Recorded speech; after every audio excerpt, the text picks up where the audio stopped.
Chapter 1430. Before the golden-haired butler could make the call to inform him, he was called to the study by the young master who had finished breakfast. Their young master was really like a character in a martial arts novel. How could a child be interested in the four arts from a young age? Their young master was one.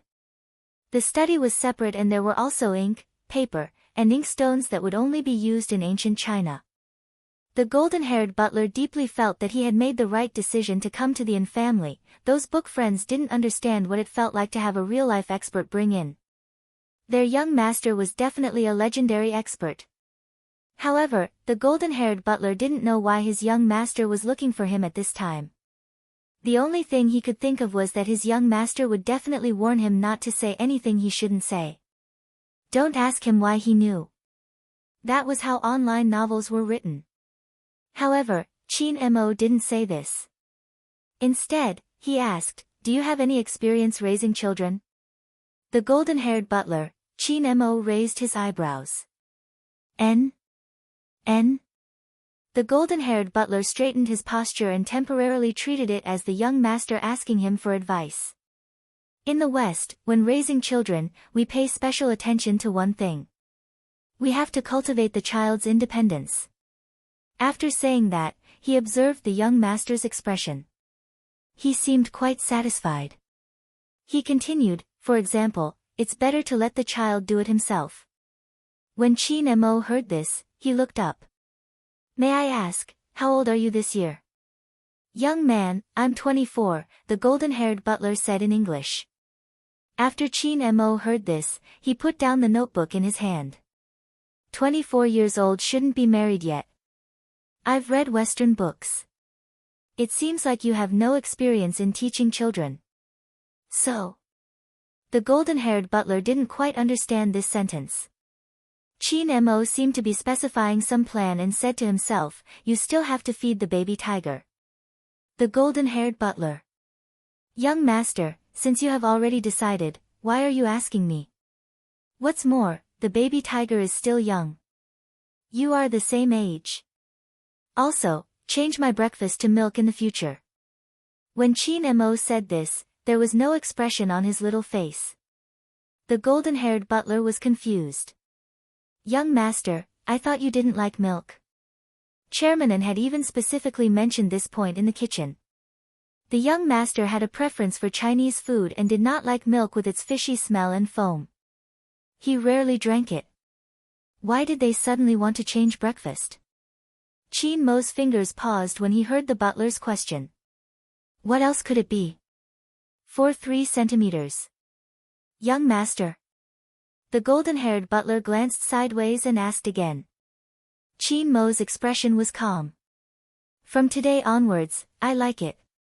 The golden-haired butler was speechless. He thought that his young master was really unpredictable. Just at this moment, he suddenly heard a cute little voice with the aura of a tiger. "Momo." The young golden-haired butler turned his head, and sure enough, it was Miss Jo. Qin Mo saw the little tiger walking over with hot water in her paws. He raised his eyes and gave the blonde butler a look. The golden-haired butler did this very well.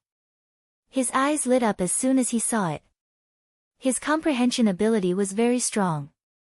No, he had a stomach full of things to tell Chairman. He had to calm down and summarize. Bojo, who was in the study room, still didn't know what had happened. She wagged her little tail and watched as her little princess drank the hot water she brought over.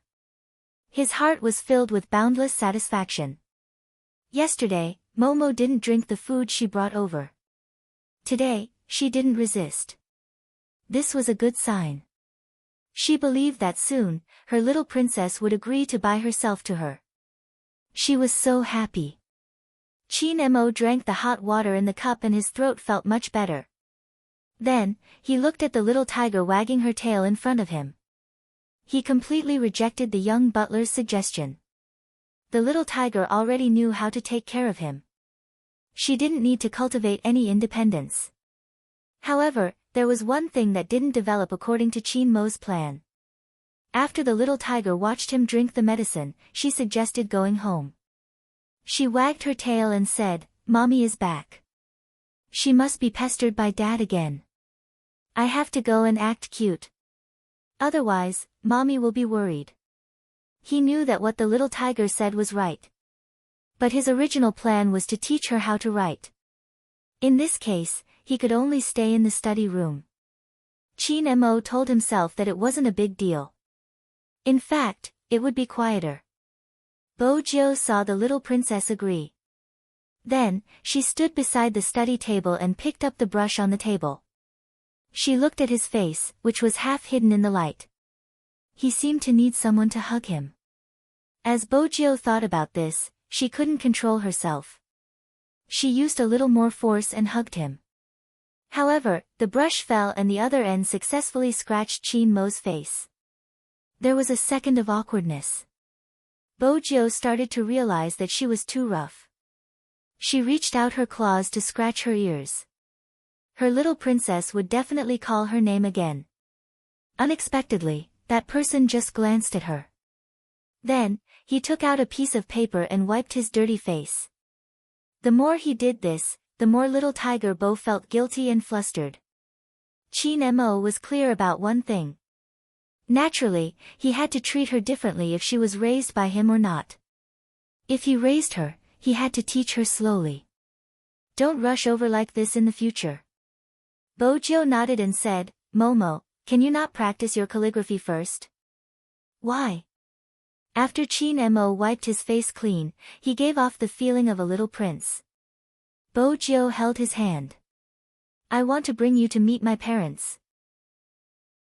You took care of me for the whole night yesterday. I have to tell my dad." This was a historic development. She still had to learn from her dad about what to do next. Qin Mo paused when he heard her words. He thought that she would definitely come often in the future. From an etiquette point of view, he should indeed greet Uncle Bo and the others. If Grandpa were to find out about this, he would definitely laugh at him again. After all, when had his grandson ever taken the initiative to visit anyone? Now, he was convinced by the little tiger's words. It was really a miracle. But today, Qin Mo really didn't want to stay in the study alone. In the past, he didn't think that there was anything wrong with this. It was probably because there was a little tiger beside him.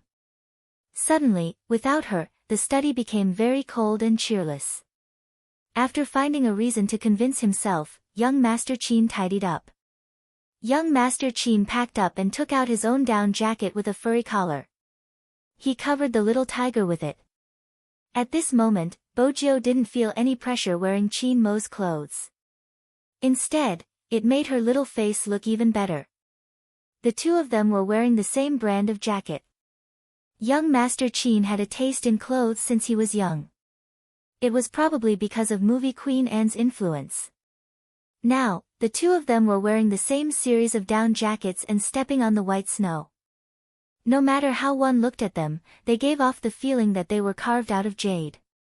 Bo Jiu was very happy because the little princess let her hold his hand and walk away. But there was one bad thing. For some reason, every time the little princess looked at her shoulder, his gaze would change. As for this point, the golden-haired butler, who stood at the door and sent the two children away, must have discovered the secret of why the little young master set the standard for breakfast to be milk. The little young master must be concerned about the problem of height. From the looks of it, the little young master was indeed shorter than Miss Jiu. After the golden-haired butler caught this information, he called his boss. After old master heard about this, he smiled so much that there were more wrinkles at the corner of his eyes. Ah! His grandson also had this kind of moment. Was he starting to drink milk because of his height problem? When old master smiled, he rejoiced again that he had brought his grandson here. No, it should be said that being able to meet the little tiger of the Bo family was the most important thing. On the other side, this was the first time little Bo Jiu brought someone home as a guest. Her father hid too many little secrets and it wasn't convenient for others to see them. As the little tyrant of the area, those people couldn't understand why she liked the little keyboard.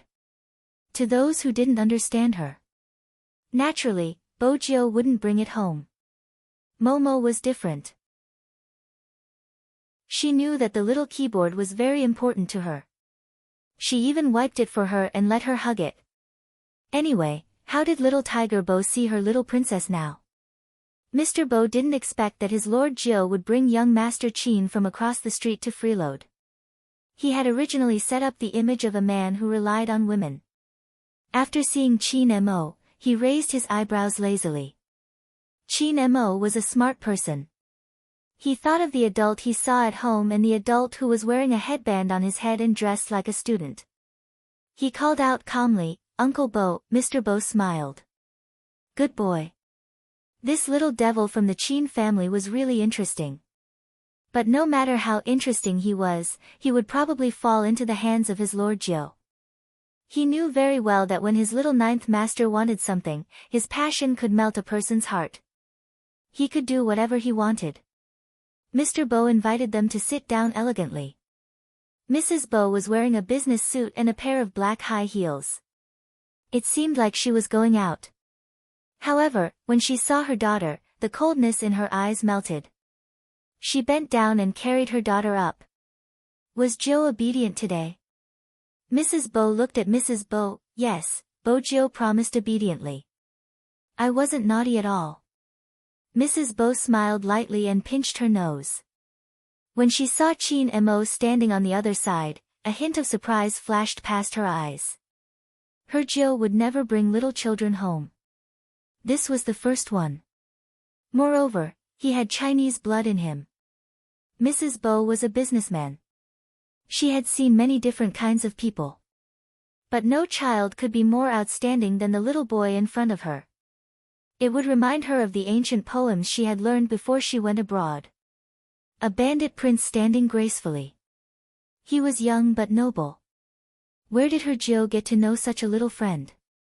Jiu noticed her mother's gaze. She turned her tiger eyes and came out of her arms. She ran to Qin Mo and held his hand. Mom, this is Momo. Yesterday, he took care of me for the whole night and even fed me medicine. Mrs. Bo knew that her Jiu never praised people easily. The father and daughter were always indolent to everyone. They rarely took a liking to anyone.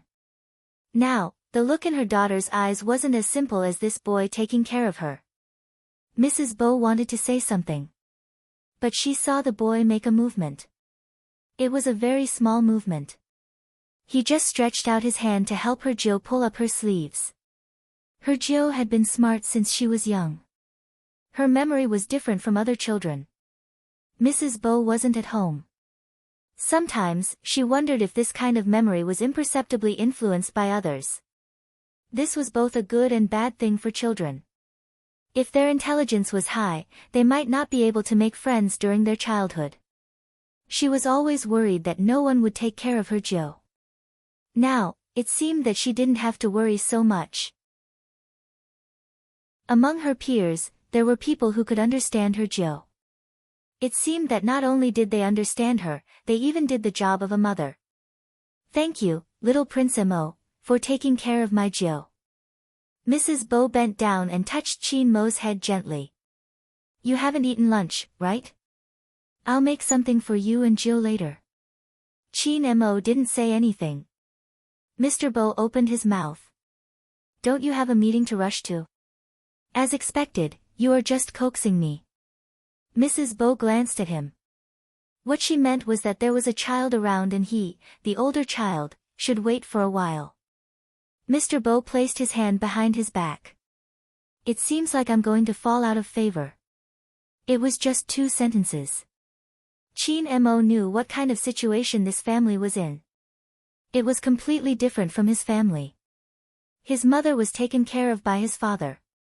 He took care of everything and was very gentle and considerate. It didn't seem like she was in the army at all. But the dignity of the family was still there. And his mother was always controlled by his father. On the other hand, Uncle Bo was very unscrupulous when he lived off a woman. Auntie Bo was basically in charge of coaxing the 2 children. One was the little tiger and the other was Uncle Bo. Qin Mo thought that he might be able to help Auntie Bo. Before the meal started, he naturally brought the little tiger to the side, leaving more space for Uncle Bo to live off a woman. This was also the reason why the latter found this kid more and more pleasing to the eye. Not bad, he was quite smart. Mr. Bo thought about it and took up more of his wife's time. She used her actions to tell his CEO that she didn't need to care about the two children. The one who needed to be cared about was him, the older child. That was indeed the case. Little Tiger Bo's attention wasn't on her mother anymore. Instead, she really wanted to introduce her things to her little princess. This wasn't because of her father. She wanted to be closer to her little princess. When Chin Mo followed the little tiger into the room, he realized that this room was different from the other children's rooms. It wasn't because of the decorations. It was because it was impossible to put 3 computers in a child's room. Moreover, every computer was the latest model. Not to mention the computer programming books scattered on the floor. Although they were very simple. Chin Mo's English had always been good. Chapter 1431. Momo, sit. After saying this, little Tiger Bo glanced at her room. In the past, she didn't think much of it. But now, when she looked at it again, it was nothing compared to the little princess's room.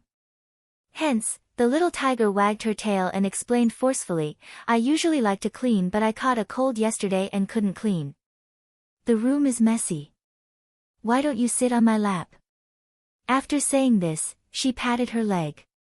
Chin Mo didn't care about her. He walked over and picked up one of the bag of chips. His face was cold. This shouldn't be from yesterday.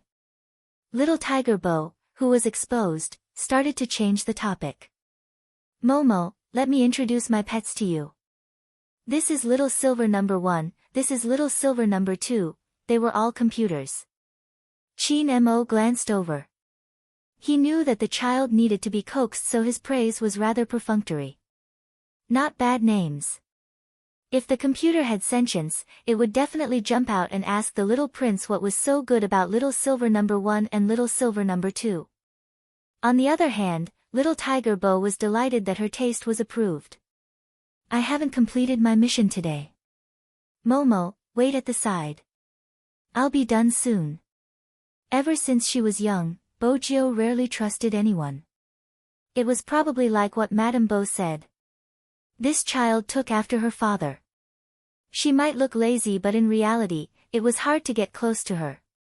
But in front of Chin Mo, Bojio seemed to be completely open. She didn't know why. It was probably because she met someone who lived a completely different lifestyle from her. Or maybe it was because no matter what she saw, little Princess Chin would be the same as before. Even in such a situation, he would only roll up her sleeves. Bojio felt that meeting the little princess was a blessing she had accumulated in her previous life. Of course, she had to treat her future pet with sincerity. Her dad had said that humans could disguise themselves in different ways. But when she met someone she truly liked, she had to listen to him and give in to him with her heart. Little Bojio felt that she was a domineering CEO. Of course, she had to show this through her actions. She had to spoil the little princess. Now, she had to let the little princess know that she was busy occasionally and couldn't always accompany him. This way, the little princess would be sensible and wouldn't have a psychological gap. When little Tiger Bo thought about this, she felt that she was too smart. She wagged her tail and smiled. Chin Mo watched from the side as she bent over to connect the keyboard. Her tiger paws typed slowly on the keyboard. Her white and tender paws were a little small. However, the speed was very fast, and the code that he typed was something that no one could understand. That kind of scene would usually only appear in a comic. After all, the person typing on the keyboard was too young. Before he had met this little tiger, Chin Mo had thought that in terms of intelligence, he was one of the few people his age. Now that he saw the little tiger typing on the keyboard, the word genius naturally appeared in his mind. The little tiger he wanted to raise was a genius. From the looks of it, he had to pay extra attention to his diet and nutrition. Young Master Qin was indeed young Master Qin. Seeing such a thing, the first thing he thought of was how to raise people well. This time, she was fast. What a joke. The little princess was still waiting at the side. She had to show off her boyfriend power when she was doing her mission seriously. The little tiger buried her head in her computer program and didn't notice that Qin Mo was looking at her as though she was a pet. He was probably too engrossed in deciphering some things. When the little tiger came back to her senses, she realized that half an hour had passed. Oh no. She had forgotten that the little princess was at the side. Would the little princess feel that she had neglected him? Little Bojio thought about this and sat up with a roll. But when she turned around, her round tiger eyes were wide open. Her room seemed to have become a lot tidier. Then, she looked at Qin Mo, who had placed her code book at the side. In an instant, there was only surprise left on little Bojio's face. She couldn't control herself and pounced on the cold-looking boy. Wasn't that enough? She even rubbed her little tiger face against him. Momo, why are you so virtuous? I'll marry you in the future, okay? Qin Mo wasn't willing to be pounced on like this because the more she did, the more he could feel the difference in height between them. But a certain little tiger didn't know how to restrain herself. And what did she mean by marrying him in the future? Little Bojio, virtuous is used to describe a girl. When Qin Mo said this, his tone was a little gritted. Little Bojio didn't get it at all. She looked up with bright eyes and her tiger ears perked up. But you're so capable. You're virtuous. After she finished speaking, she lowered her eyes and kissed him naturally. I'll give you a kiss as a compliment. Instantly, Qin Mo's fingers froze. Even the words he wanted to say were blocked by the word chirp. The place that was kissed felt hot again and again. Coupled with her soft face, it was as if a feather had gently brushed against the bottom of her heart. There was an indescribable itch, and there was also the milky fragrance of candy. It was hard for people not to pay attention to it. Qin Mo pushed the little tiger away and tilted his head. Bojio wasn't sad at all after being pushed away. She patted her little tiger's sleepy head and smiled at the boy whose ears were gradually turning red. This was the bad thing about her little princess. She was too shy. In comparison, she seemed like a little gangster. But she could still understand her little princess's heart. He must be thinking that if he performed well, he would get a kiss. He would definitely perform better in the future. Fortunately, young Master Qin didn't have any achievements in psychology. If not, he would definitely take a deep breath after knowing the little tiger's inner thoughts. Bojio was elated for a while. Then, she said seriously, Momo, even if you're not virtuous, I will still kiss you. Qin Mo only gave her one word. Ha! The cold and aloof little prince. Bojio understood that he was being arrogant. It wouldn't affect her performance. Qin Mo looked at the little tiger in front of him and narrowed his eyes. He realized that a certain someone didn't understand the difference between men and women. Also, it wasn't good to kiss whoever she liked. After all, there was still the little red hair called William. With this thought, Qin Mo turned his face and pinched the little tiger's ears. He realized that he wasn't as smooth as he had thought when he was doing this. When they stood together, he was a little shorter than her. This caused Qin Mo's voice to be much colder when he spoke. In the future, don't kiss anyone you see. You shouldn't use this method to express your love. Bojio tilted her head. Don't use this method. What should I use? I usually give them a hand gift.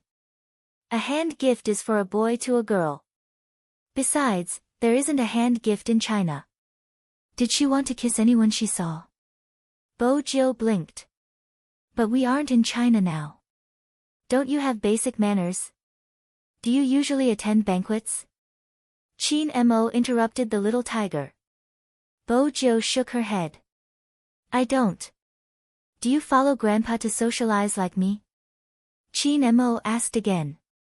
Bojio continued to shake her head. Then, Why do you have to give them a hand gift? Chin Mo added. If you give them a hand gift, it will only make people feel greasy.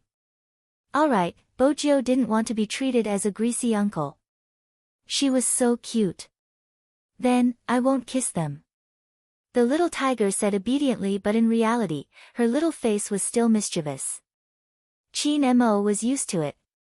His expression was as cold as before. He didn't say anything else. Raising a child wasn't something that could be done in a day. Moreover, he was raising a little tiger. Some habits had to be corrected slowly. Little Tiger Bo suddenly seemed to have thought of something.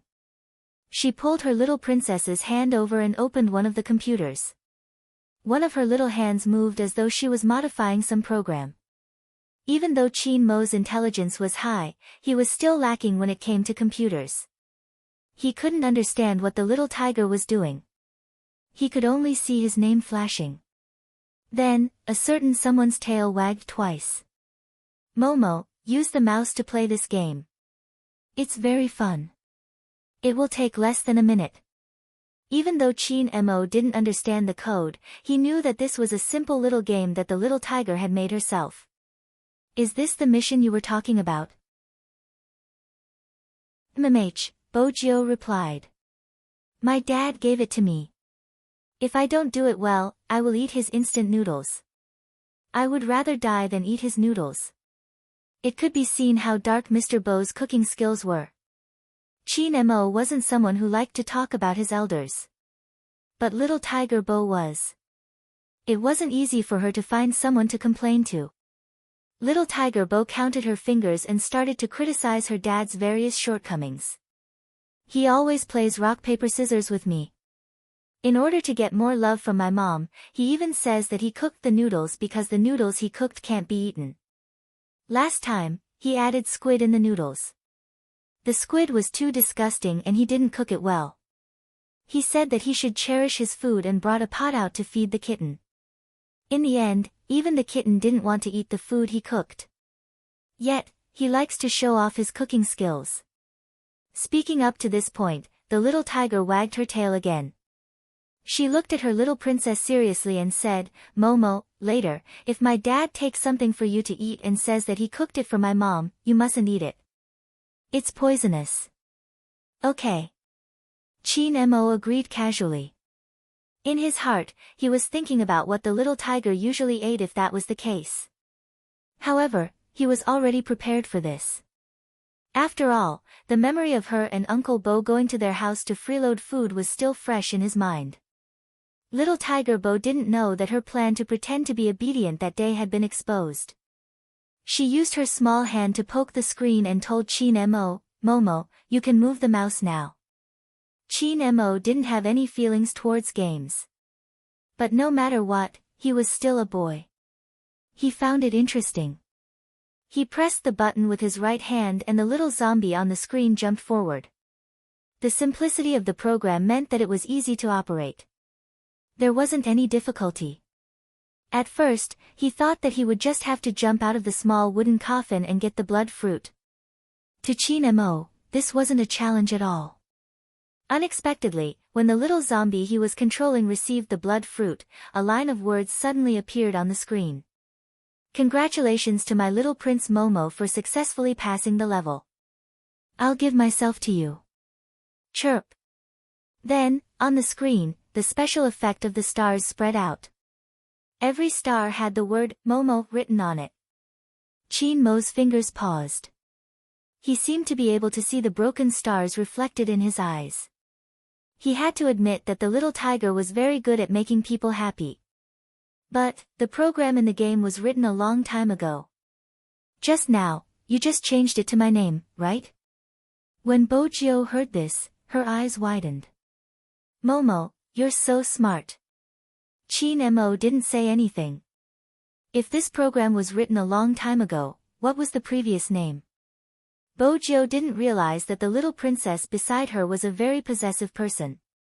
She was still asking for praise. Am I very good? Chin Mo retracted his gaze and replied faintly, MMH. That was it. Little Tiger Bo thought that after the little princess played the game, he would agree to be her pet. She had called her father and told him about this. Her father said that this was a strategy. Why didn't this strategy work at all? This was the first time she allowed someone to play the game she made. She didn't feel any sense of accomplishment at all. In the past, she had always given herself to her and wrote her name. She had never changed her name to someone else's before. Also, the game she made was quite fun. At the start, she could clearly see the smile on the little princess's face. But that smile didn't last for long before it gradually disappeared. In the end, it became much colder. It seemed like she couldn't listen to her father for some things. Her boss's style was too bold. This wasn't good. It didn't match her reserved image. She had to be self-reliant so that the little princess could accept her as soon as possible. Little Bojo redefined her position. Forgive me for not knowing that her little Princess Chin only had one thought in his mind. That was the day after tomorrow. He wanted to meet the Mr. William that the little tiger had mentioned. After all, he didn't like this kind of person who enjoyed the benefits he deserved one step ahead of him. In short, this was a perfect misunderstanding. On the other hand, little William, who had just jumped off the school bus, sneezed loudly twice. Then he turned his head and looked behind him. For some reason, he felt a chill at the back of his neck. This must be his illusion. Little William rubbed the tip of his nose. He had golden hair and blue eyes. In addition, he was originally a foreigner, so he always looked a little unrestrained. Tomorrow, he would be able to go out with Joe to eat hamburgers. This time, he must ask his father for some money. If not, he wouldn't have enough to eat. But recently, he heard that a Chinese kid had moved into this area. It was rumored in their school that he was good-looking and looked like a little prince. He wasn't bragging. With him around, who would dare to call themselves a little prince? Chapter 1432. At that time, little William did not realize how naive his thoughts were. He waited until the next day. Little Tiger Bo had always liked to eat hamburgers. In addition, he rarely went out. This time, he was going out with the little princess. No matter how he thought about it, he was excited. She climbed Shin Mo's wall before the sun rose. Unfortunately, after being discovered, little Princess Chin didn't talk to her for an hour. Bojo caressed the bridge of her nose, walking 2 rounds beside him. In the end, Chin Mo heard someone's stomach rumbling. He frowned. Come over. Bojo was standing by the side of the bed. When she heard the little princess's words, she moved closer. Chin Mo helped her take off her hat before asking, "Do you know your mistake?" Bojo blinked. I know. Looking at that expression, it was impossible for him to know. Chin Mo wanted to ask his family to put a few more potted plants outside. He wanted to see how she was going to do those dangerous things with all these things in front of him. Little Tiger Bo was still immersed in the excitement of going out to eat hamburgers. She couldn't understand little Princess Chin's thoughts at all. But then she was glad again. Because little Princess Chin took a piece of cake out of nowhere and put it in her mouth.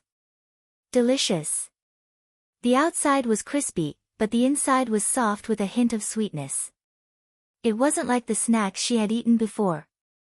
It looked like it was made in China. Ever since she was young, little Tiger Bo had always been interested in local food. She glanced over with her round eyes. She wanted to eat a second one. But she became reserved. Chin Mo could tell what the little tiger was thinking. He smiled and looked at her obedient look. He pinched another piece and placed it in her mouth. His voice was cold. Remember to eat breakfast in the future. Little Tiger Bo nodded perfunctorily. Her attention was focused on the delicacy. Momo, what is this pastry called? Chin Mo paused. It was obvious that he didn't want to say the name. However, little Tiger Bo didn't seem to have any intention of giving up after eating 3. As he wiped his hands, he spat out 3 words, wife cake. Wife biscuits. What does wife mean? At this moment, her vocabulary was still limited. The main reason was that Mr. Bo never addressed his wife as his wife at home. He always called her Mrs. Bo. Hence, until now, little Tiger Bo had never come into contact with this term. However, little Tiger Bo didn't want the little princess she wanted to buy to think that she was uncultured. Therefore, she tried her best to make her face look as calm as possible. In her heart, however, she was thinking that when she returned home, she would have to ask her father what his wife meant. Actually, the reason why Chin Mo didn't want to say it wasn't just because of the name. It was the story behind it. It had to be said that this was also because it was Chin Mo. Other people at his age might not know that there was a story behind the wife cake. This was inseparable from his family's upbringing. Old Master Chin, who had passed away, was the founding general of the country. When he had taught Chin Mo, many things had been imperceptibly influenced. Every object had an allusion to it. This was not something that every general could do. But for the 1,000-year inheritance of a great country, Old Master Chin valued him very much. Over time, Chin Mo had read countless books. When Old Master Chin was still alive, every time he saw little Chin Mo sitting at the desk reading, he would let him go out to play. At that time, Chin Mo was still wearing camouflage clothes, which was different from what he was wearing here. He gave people the feeling of a little man. He only told Old Master Chin that after training, he liked to read books. Many people were lamenting that the Chin family had such a child, which was simply used as a benchmark. That was indeed the case. There was one thing that the young butler was right about. Their young master had the temperament of a young master from an ancient aristocratic family, just like a royal family. Indeed, that was right. In the modern world, there were many outstanding children. But the cultivation of an aura definitely didn't rely solely on the accumulation of money. Especially this kind of ancient nobility. It depended on one's character, upbringing, and everything that one had absorbed. Chin Mo was such an existence. He watched as the little tiger beside him ate the wife cake. A string of illusion appeared in his mind.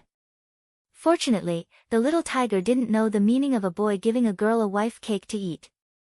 Otherwise, who knew what else she would do? Even if she raised her as her own. But the indifferent young Master Chin still wasn't used to being kissed like this. After all, he only wanted to raise the little tiger, not marry her. Bojo didn't know what the little princess was thinking. The wife cake was too delicious and the black tea that the little princess fed her. Accidentally, she ate 6 pieces. When she wanted to eat more, Chin Mo frowned. Chin Mo frowned and took the tray to the side. Eating too much sweets wasn't good for her teeth. This idiot really didn't know anything.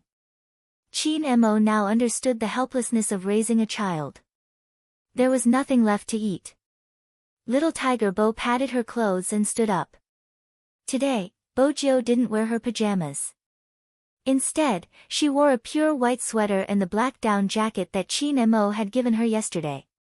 It matched Chin Mo's current attire. Chin Mo was very satisfied with this. After they went out, he was worried that the little tiger would feel cold. He took off the scarf around his neck and wanted to wrap it around the little tiger. It was also at this moment. The awkward moment came. He was shorter than her. Although he didn't need to stand on his tiptoes this time. Young Master Chin still raised his eyebrows. His expression didn't change but his tone was very calm. Don't drink milk for breakfast in the future. After Bojo's little face was wrapped by the scarf, her round tiger eyes seemed even brighter. It was very attractive but she didn't understand why the little princess didn't allow her to drink milk. Chin Mo saw the confusion on her little face. He said calmly, "From tomorrow onwards, I will ask the butler to send you porridge in the morning. There will also be soup dumplings made at home. Don't you like to eat these?" Compared to milk, of course, soup dumplings were better. Bojo really didn't expect her little princess to be so considerate. She stretched out her hand instinctively and hugged the boy's waist in front of her. Momo, you are so good to me. Chin Mo's face heated up. He didn't know if it was because he had a selfish motive for sending this breakfast or because she hugged him again. The scene of two children hugging each other was still very eye-catching. Grandpa happened to go out late today. When he saw that his grandson was being hugged but he didn't push the other party away, the surprise in his eyes became even more obvious.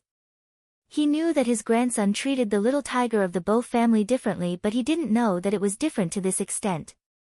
It had only been 3.5 days and he had already become so good.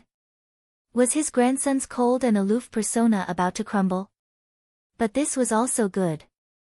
The friends made when they were young were usually the most heartwarming. If Grandpa knew that his grandson wasn't making friends but was raising a child, he would definitely feel vexed. On the other hand, the golden-haired butler at the side felt that his young master was seriously making a plan to raise a child. It was really scary. Little Tiger Bo had a different view on this point. She didn't feel that she was being raised by her little princess. After all, her father had said that the person who made the decision financially was the one who raised the family. For example, her mother was the one who raised her and her father in their family. She had planned to pay the bill when she arrived at the hamburger shop. She had to show her family's financial resources to her little princess. Other than eating a lot of meat, this was little Tiger Bo's goal. The An family didn't lack chauffeurs. This was the first time his grandson went out after he came overseas. Grandpa An's feelings were complicated. He was afraid that his grandson wouldn't like this place and would prefer to live in China, so he specially sent a Lincoln limousine. It had to be said that Grandpa An's style was very exaggerated when it came to pampering his grandson. On the other hand, when Chin Mo saw the limousine, he asked the chauffeur, who was wearing a tall hat, to change to another car. The limousine was too big. He sat in the back and couldn't carry the little tiger on his lap. This was what he had read in the book yesterday. It was best to carry the child on your lap when taking care of a child. That way, you would know that you valued her. Chin Mo thought for a moment. It was most convenient to sit in a car. He was shorter than her after all. Little Princess Chin was very concerned about his height, but he didn't show it.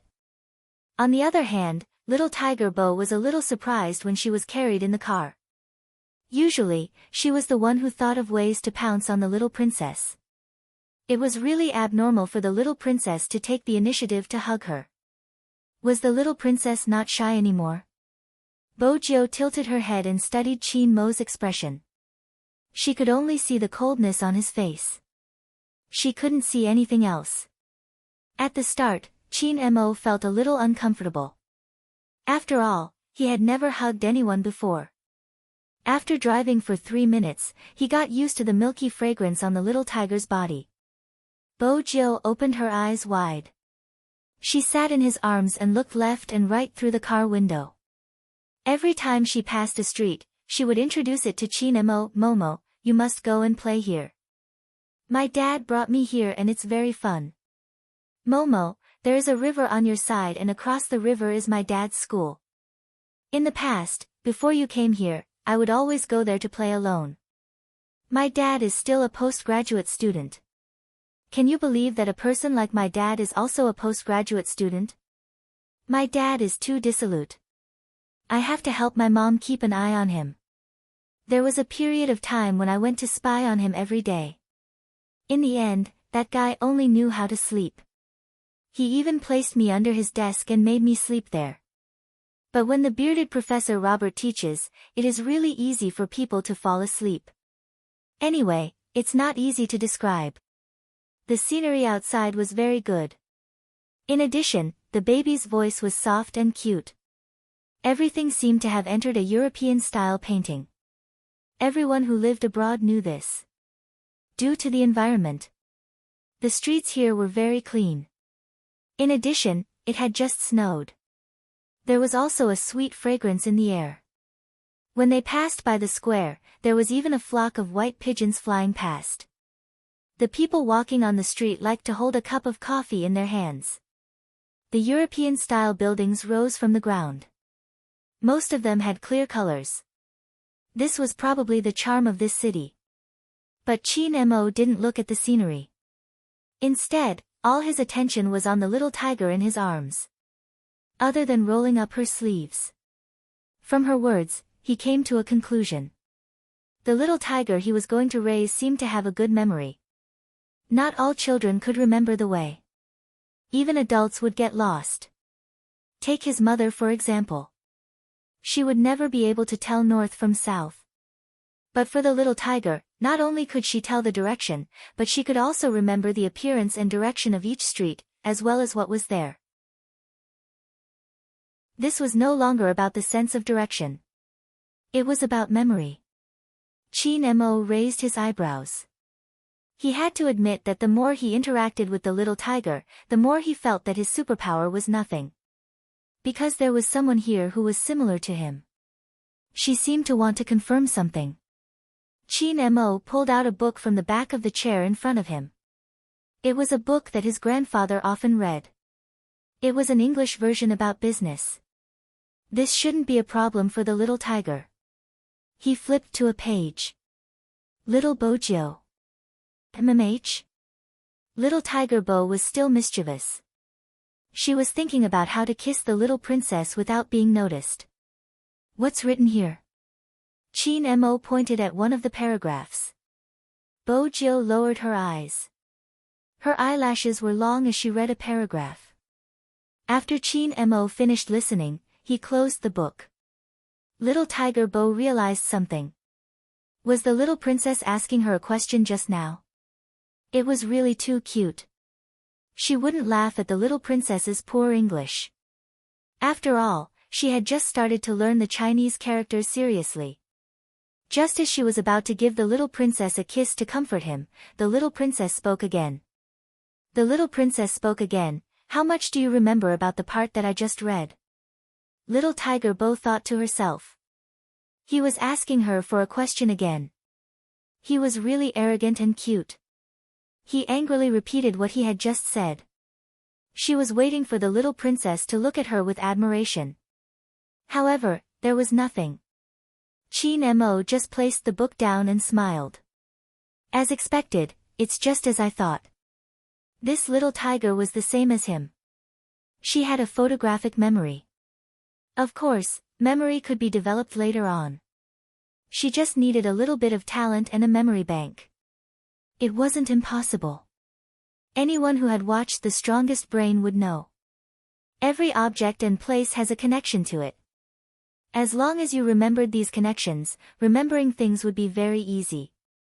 That was because it would form a small three-dimensional map in your mind. This kind of map could only be perceived by yourself. In the past, when he displayed this ability, others would be shocked. They should really come and see the little tiger he was raising. In this aspect, she seemed to be stronger. Bojo's ears perked up as she looked at the smile. She felt that the smile was too beautiful. It was like the snow that had just melted outside. Did the little princess want her to kiss him when he smiled like that? No, she had to restrain herself today. She still had to eat later. If she paid for the kiss in advance today, she would be too happy after eating, but the little princess wouldn't let her kiss him. That would be too sad. Just as little Tiger Bo was thinking about this, they had reached their destination. The black low-profile car stopped by the roadside. It was a plaza with an amusement park. Chapter 1433. Qin Mo and Bojo alighted the car one after another. Their attire wasn't outstanding. But it was because they were too cute. Coupled with that pair of black eyes. Very quickly, some foreigners couldn't help but look over. After all, these two Asian kids were really too cute. Especially that little boy, why was he so charismatic?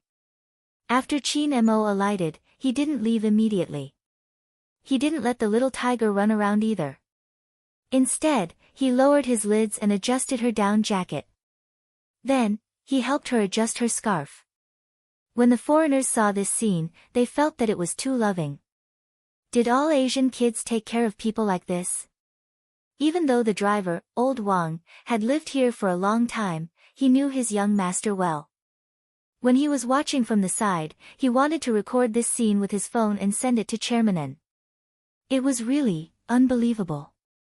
It was even more unbelievable than young master carrying Miss Jo in the car. After all, young master had never served anyone before. Qin Mo didn't think much of it. Of course, he had to take good care of his own child. Besides, the weather outside was so cold. This little tiger had always been wearing her skin on her clothes. Either her sleeves weren't rolled up properly or her jacket wasn't zipped up. If he didn't care, who would? After Qin Mo surrounded them, he held the little tiger's hand. Bo Jiu was overjoyed. She walked forward. If she was wearing her little tiger pajamas, she would definitely be wagging her tail. Compared to the domestic ones, overseas amusement parks would have many clowns and magicians dressed in exaggerated clothes. But the children were all the same. They watched as people with all kinds of hair walked past them. Qin Mo brought the little tiger in his direction. Little William was wearing an orange coat and a Christmas wool hat. He had his hands in his pockets and was waiting at the agreed place. In his imagination, Joe should have appeared alone. Joe should have appeared alone. But what he didn't expect was, when he glanced up, he saw not only Joe but also someone he didn't know. And that person's appearance was outrageous. He had black eyes, black hair and that face. Little William was an Asian. Similarly, he understood that Joe was also an Asian. Logically, Joe was also an Asian. Shouldn't she prefer Westerners? But when such a handsome man like him swayed in front of her, she did not have any reaction at all. Little William still remembered his first awakening of love. Originally, he had brought his subordinates to confess. He didn't expect Joe to think that he wanted to fight with her. In the end, he was beaten up. He was such a big guy, yet he was beaten. From then on, little William, who had a hero complex, admired Joe even more. Therefore, even in the face of such a face, he was not tempted. He was afraid that his Joe would be tempted. Little William seemed to have predicted something. He glared at Joe angrily. Sure enough, in her eyes, there was only this little demon from the east. How hateful! Little William sniffled. His nose was still red and he felt a little wronged. But he couldn't show it. Especially in front of this little demon from the east. As little William thought about this, his gaze fell on Qin Mo. At the same time, Qin Mo had also noticed the red-haired Westerner when the little tiger had walked in this direction. But there was one thing that Qin Mo was concerned about. That is. Chapter 1434. In terms of bone structure, Westerners were naturally bigger than Easterners. When they were young, they had an advantage in terms of height. Hence, after realizing this problem, young Master Qin's beautiful peach blossom eyes couldn't help but narrow. Little William noticed this too. Hence, when he lowered his lids to look at the little vixen from the east, he was exceptionally arrogant. But, honestly speaking, little William wasn't young Master Qin's opponent at his level. It could be said that among the children of the same age, there were very few who were smarter than young Master Qin. Qin Mo just swept him a glance and didn't say anything. It was as though he didn't see this person, even though the other party was taller than him. It didn't break the nobility on young Master Qin's face. Just one action from young Master Qin would make little William envious. That action wasn't anything special. He just smiled at the little tiger. Then, naturally, little tiger Bo hugged his waist. Momo, you must be hungry. Let's go in and eat. As she spoke, Bo Jiu introduced him politely. This is little William. Little William, this is Momo, my little prince. She had hugged him. She even used the words my little prince. Little William felt so wrong that he wanted to cry. This wasn't the date he had imagined. However, he couldn't lose just like that. Right now, Jill was bewitched by the other party's beauty. Soon, she would find out that his style was more manly. The other party was shorter than him by a head. He didn't need to be so passive. After making up his mind, little William blew at his red hair. He wanted to show the little vixen how powerful he was. Hence, he reached out his hand and said in a very local manner, "Hey, brother, welcome." Chin Mo saw through his intentions. He smiled and wanted to reach out his hand to give the other party a return gift. Unexpectedly, little Tiger Bo, who was standing beside him, was one step faster than him. She stood in front of him and then narrowed her tiger eyes. "William, what are you doing?" Little William's heart trembled. He was afraid that Jill would beat him up again. He exclaimed, "I want to shake hands with Momo." "I know you welcome him. There's no need to shake his hand. You're so strong. What if you hurt Momo?" Little Tiger Bo said seriously. Little William, who was despised for being too strong, tried his best to shrink back a little. Never in his wildest dreams would he have imagined that Jill actually liked the weak type. Then what was the point of him practicing hitting the ball every day? None of them could compare to his face. And is he a doll? How could someone get hurt when they held hands? Although he did intend to teach the other party a lesson.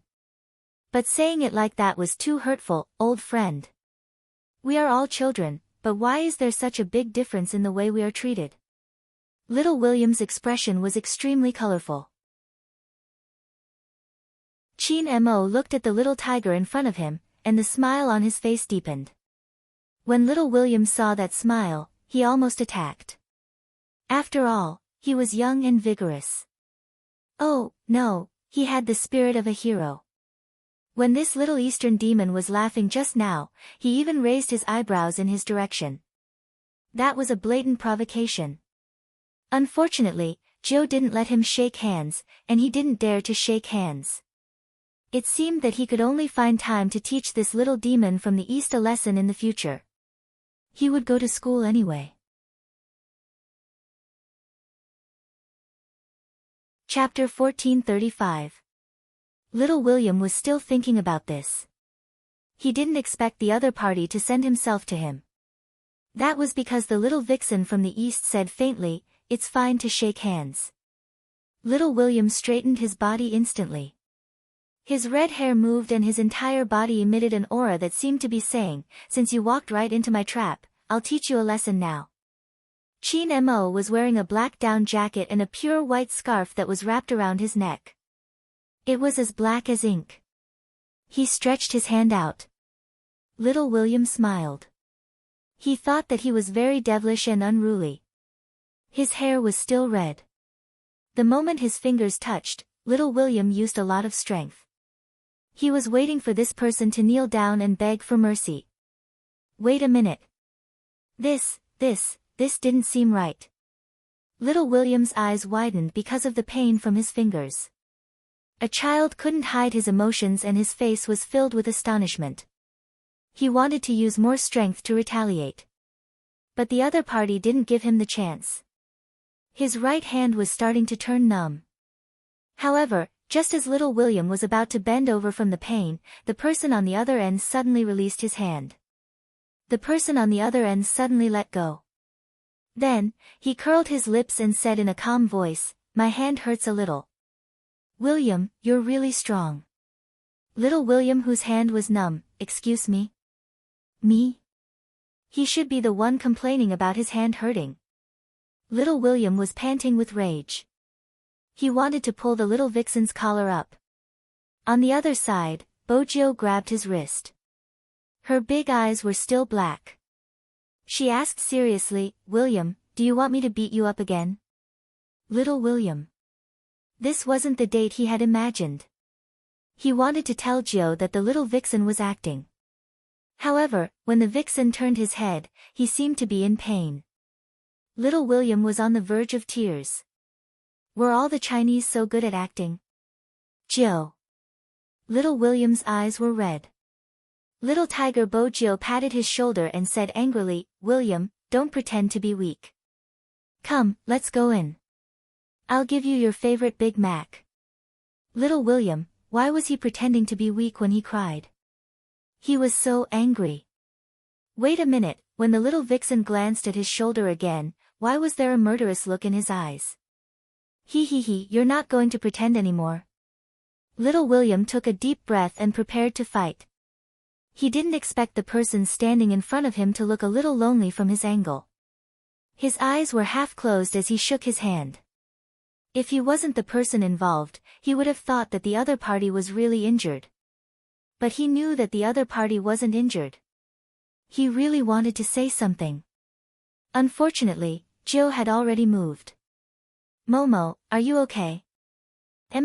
Chin Mo seemed to be in low spirits. He seemed to be in pain. It won't affect the hamburger. Little William wanted to say, don't you have a conscience? It didn't affect him in the first place.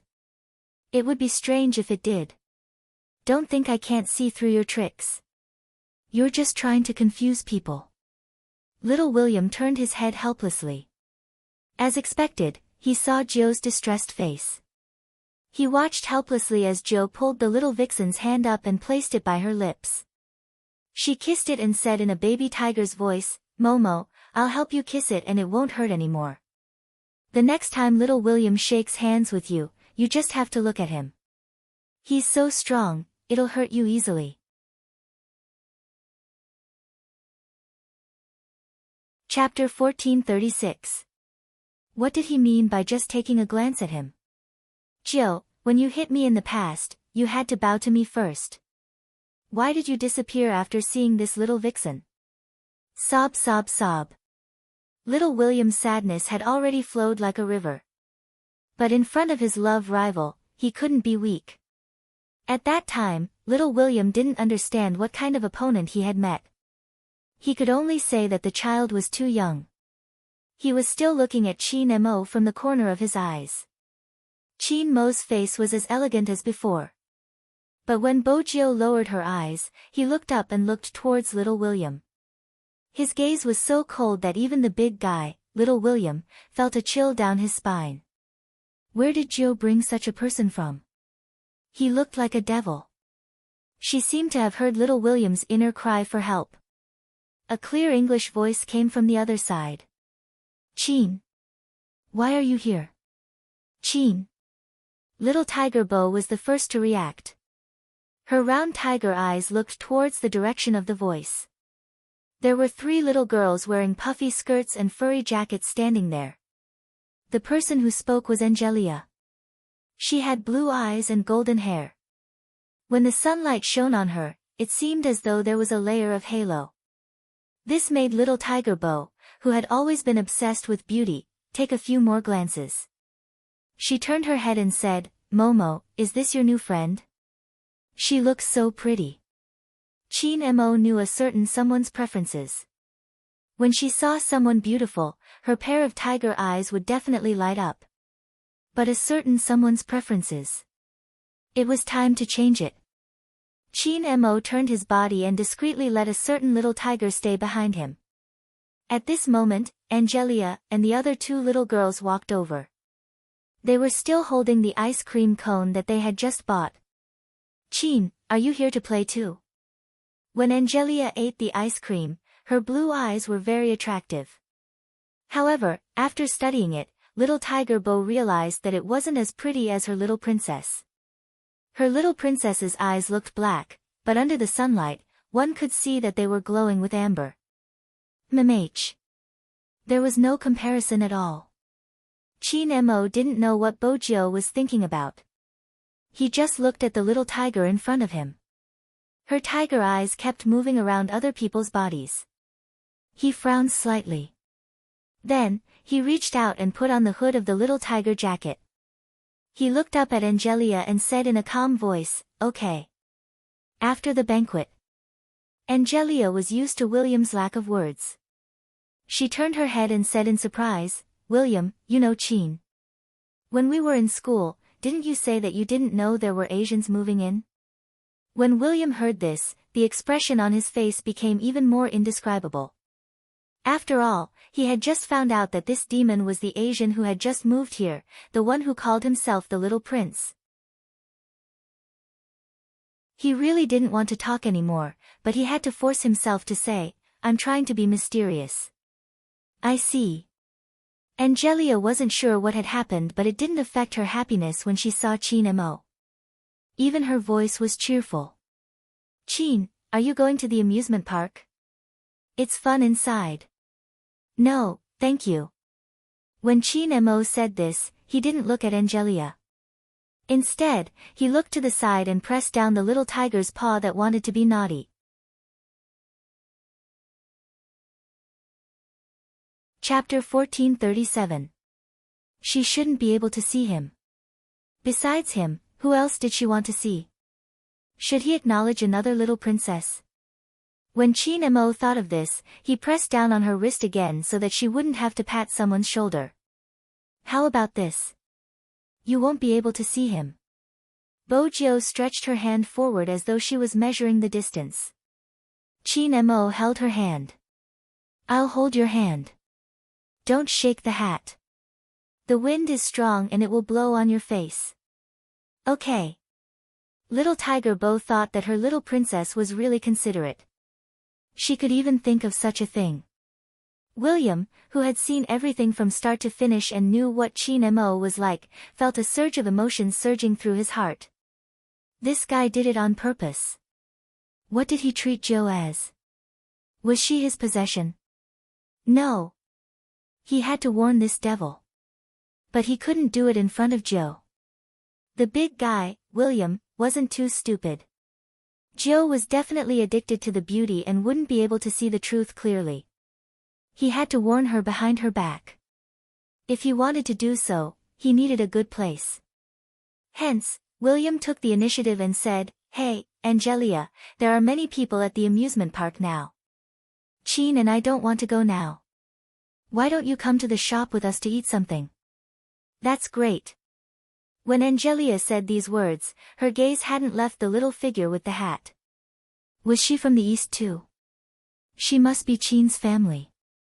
Otherwise, with Chin's personality, he wouldn't be so friendly to anyone. They were all kids so they couldn't hide their expressions and words. "Chin, is this your sister?" "No." He didn't seem to be bothered to say another word, but he was so polite that no one could find any problems with his etiquette. This was Chin Mo. Angelia was a little depressed. After all, she was still a kid. Her excitement just now was gone. But she still wanted to eat with Chin Mo. Hence, the alliance of eating burgers became 6 from 3. Chin Mo was the first to enter.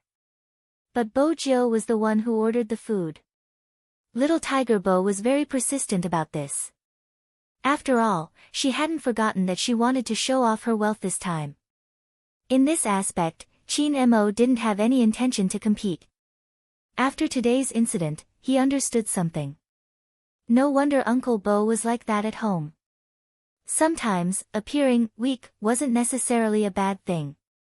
After all, apart from discovering that a certain someone was a genius, Chin Mo also realized that the little tiger he was raising had some misconceptions about his identity.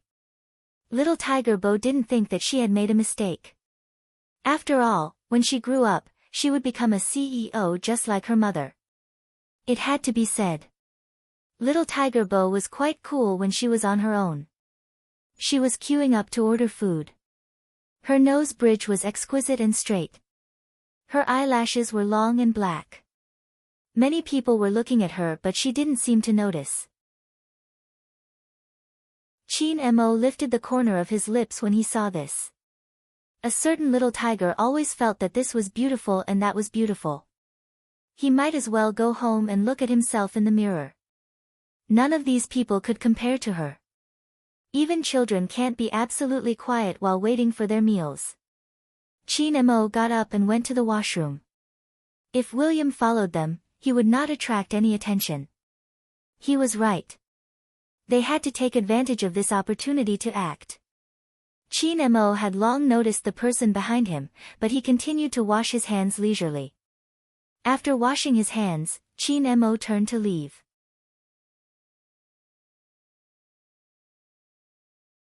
Chapter 1438. Qin Mo threw the tissue he used to wipe his hands into the bin. His face was cold and he didn't seem to care about the big guy, little William. This infuriated little William. Aren't you afraid that I'll tell Jill how you acted just now? Seriously, did this little demon from the east have to force him to use his big move to know how powerful he was? Little William snorted. Qin Mo turned his body and his gaze turned cold. He was obviously shorter than him. But little William actually felt that this person was scarier than his father. Because of what he said. If you say anything, I'll break your legs. Little William. This was different from what he had imagined. Shouldn't this little demon be scared to death? Why was his aura so strong? Who exactly was threatening who? I'll go and tell her. The big guy straightened his back to show off his height. Little did he know that this was what Qin Mo disliked the most. His little tiger's friend was actually taller than him. You can go and tell her. Qin Mo scoffed. The devilish smile that little William saw appeared on his face again. But, do you think Jill will believe you? The big guy, little William, had little experience. Such a small kid couldn't imagine that there was such a shameless person in the world. You, Qin Mo interrupted him. I have something to tell you too. You're a boy and she's a girl. In China, there's a saying that goes, men and women shouldn't touch each other. In the future, don't do intimate actions to her. Little William wasn't convinced. You even held her hand just now. Qin Mo glanced at him slowly. Can I be the same as you? Little William. How are they different? No, he had to expose this little demon from the east. However, very quickly, little William realized that he was daydreaming. The main reason was Joe. Momo, this is really delicious. It's just a little spicy but it's okay. Try it and I'll feed you a mouthful of Coke. It can neutralize the spiciness. Little William, Jill, wake up. No matter how good-looking that little demon from the east was, he was still a boy. Did he need you to feed him Coke? Most importantly, why did you have to kiss his face when you were feeding him? This wasn't right.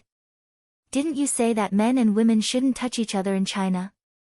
Qin Mo seemed to have seen through little William's thoughts. At first, he lowered his lids and drank his cola. When the little tiger kissed him, he turned his head. The place that was kissed was still a little hot, but he still swept a glance in little William's direction.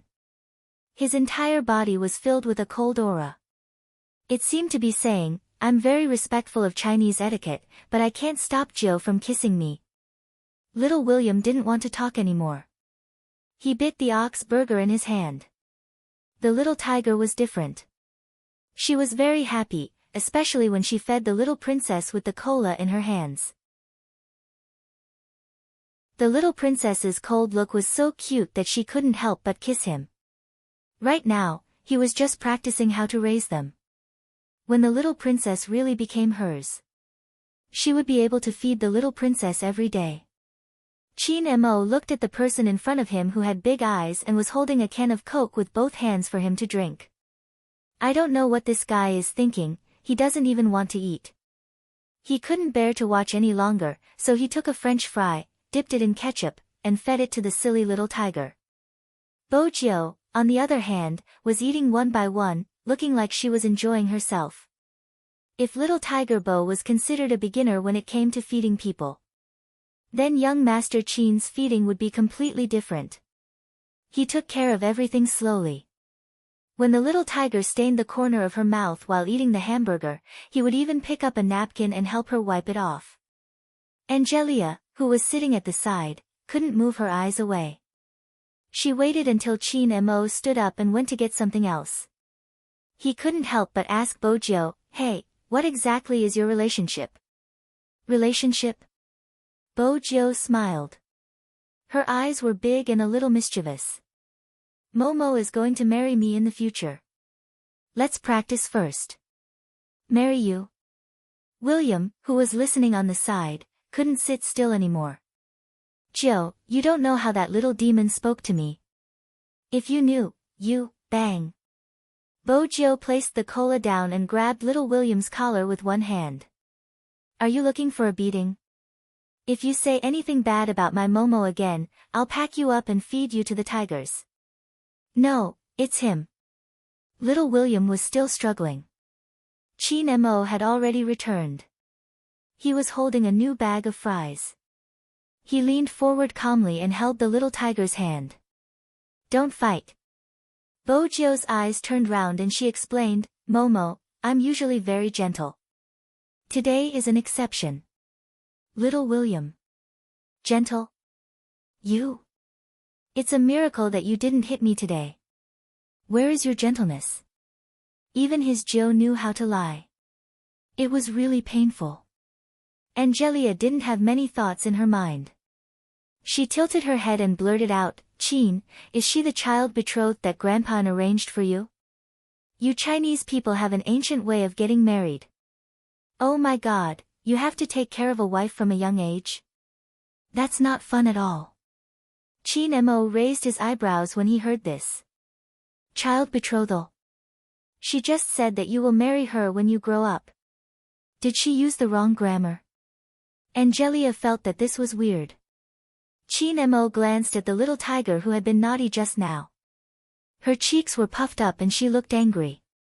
He rolled up Bojo's sleeves and said, she did use the wrong grammar. Angelia smiled. She knew that little prince wouldn't agree to such an ancient method. Chin Mo looked up. She should be the one marrying me, not the other way around. All the children, Angelia paused. It was too obvious. William was so angry that he wanted to scratch the table. But there was one thing. Ever since that day, everyone knew that the new little prince from the east had a young wife who was betrothed to him. But for some reason, that young wife hadn't entered school yet. William had said that she had been living here for a short period of time. The news reached Grandpa Anne's ears through Angelia's grandfather. As the person who had betrothed his grandson, he almost didn't drink his tea. Child betrothal. My grandson said that. And, you're too dishonest. Even now, you're still not telling the truth. Old Master An thought to himself, brother, am I not telling the truth? As a grandfather, I don't even know that I have a little granddaughter-in-law. Hence, during the dinner that day.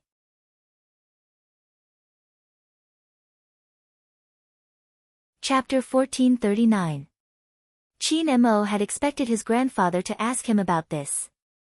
He put down the knife and fork in his hand and said, I'm not a little wife but I'll take care of little Bojo in the future.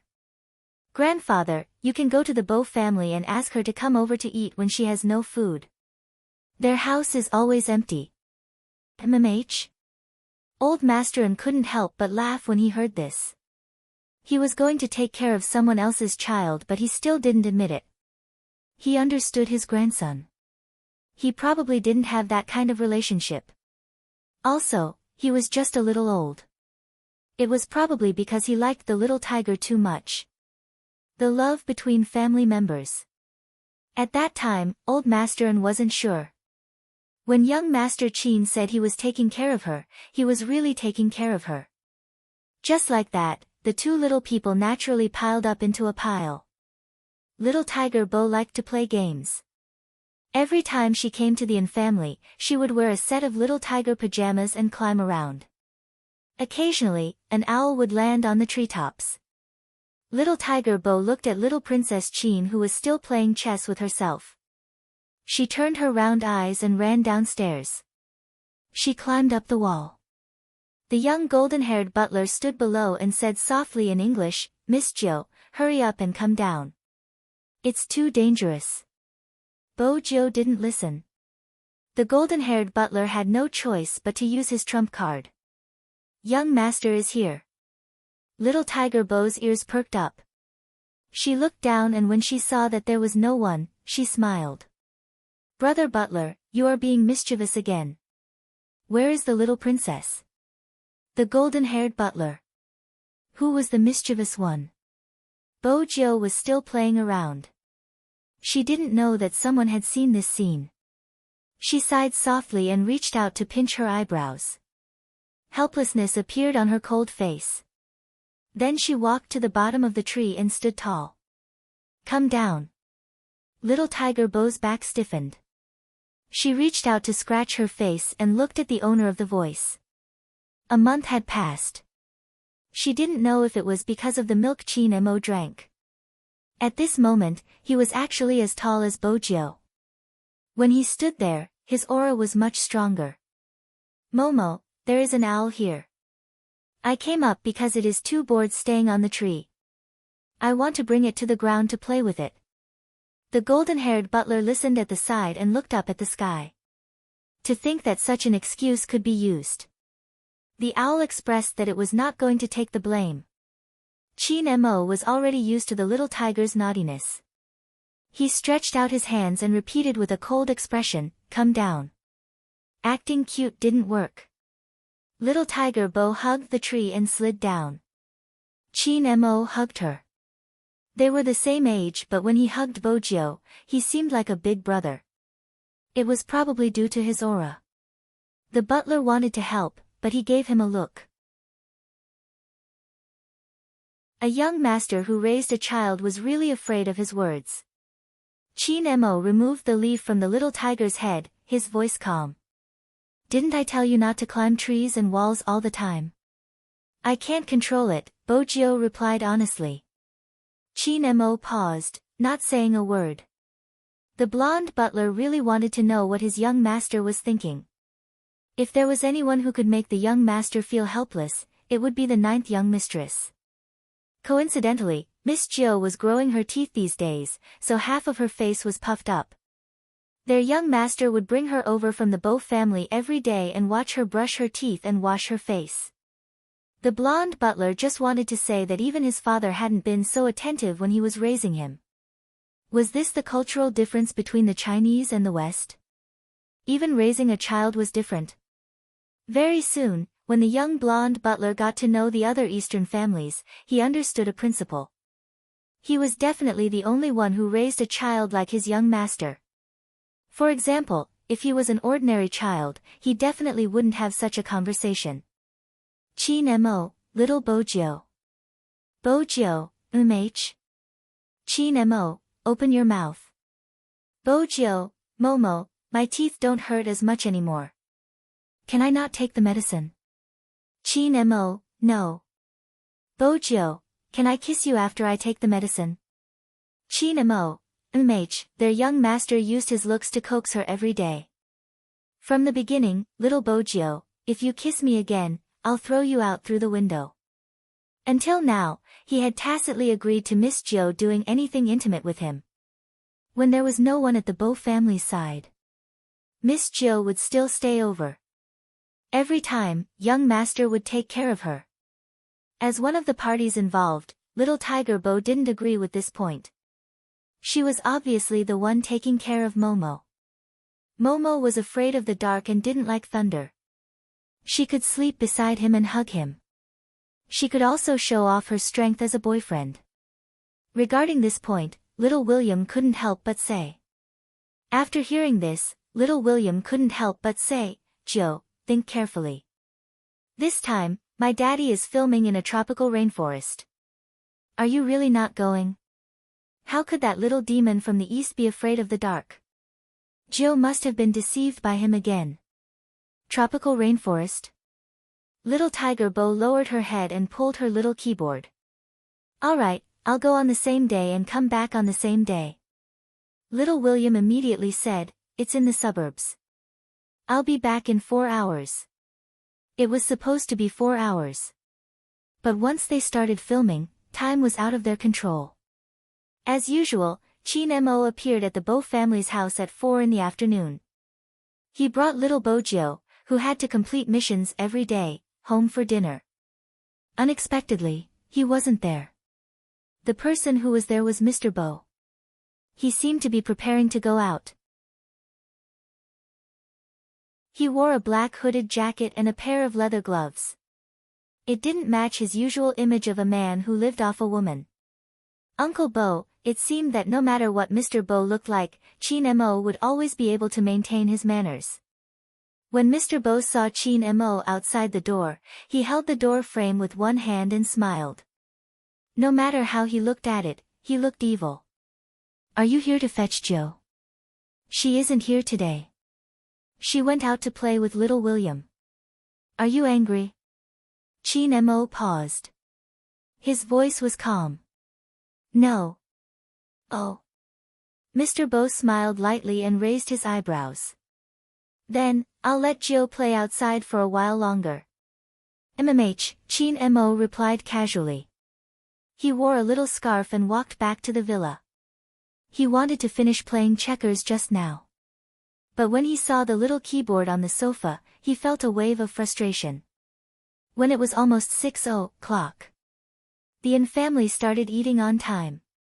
Grandpa N happened to be able to stay at home for a meal today. When he saw that the seat beside his grandson was empty, he asked curiously, "Where's Jo?"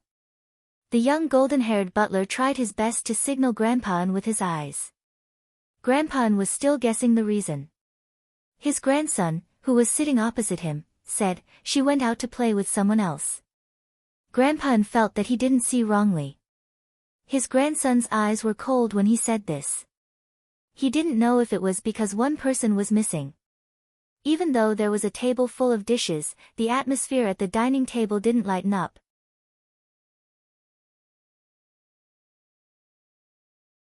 Chapter 1440. 7:00. Usually, at this hour, Chin Mo would bring Bo Jo out for a walk. Raising a little tiger would definitely be followed by begging.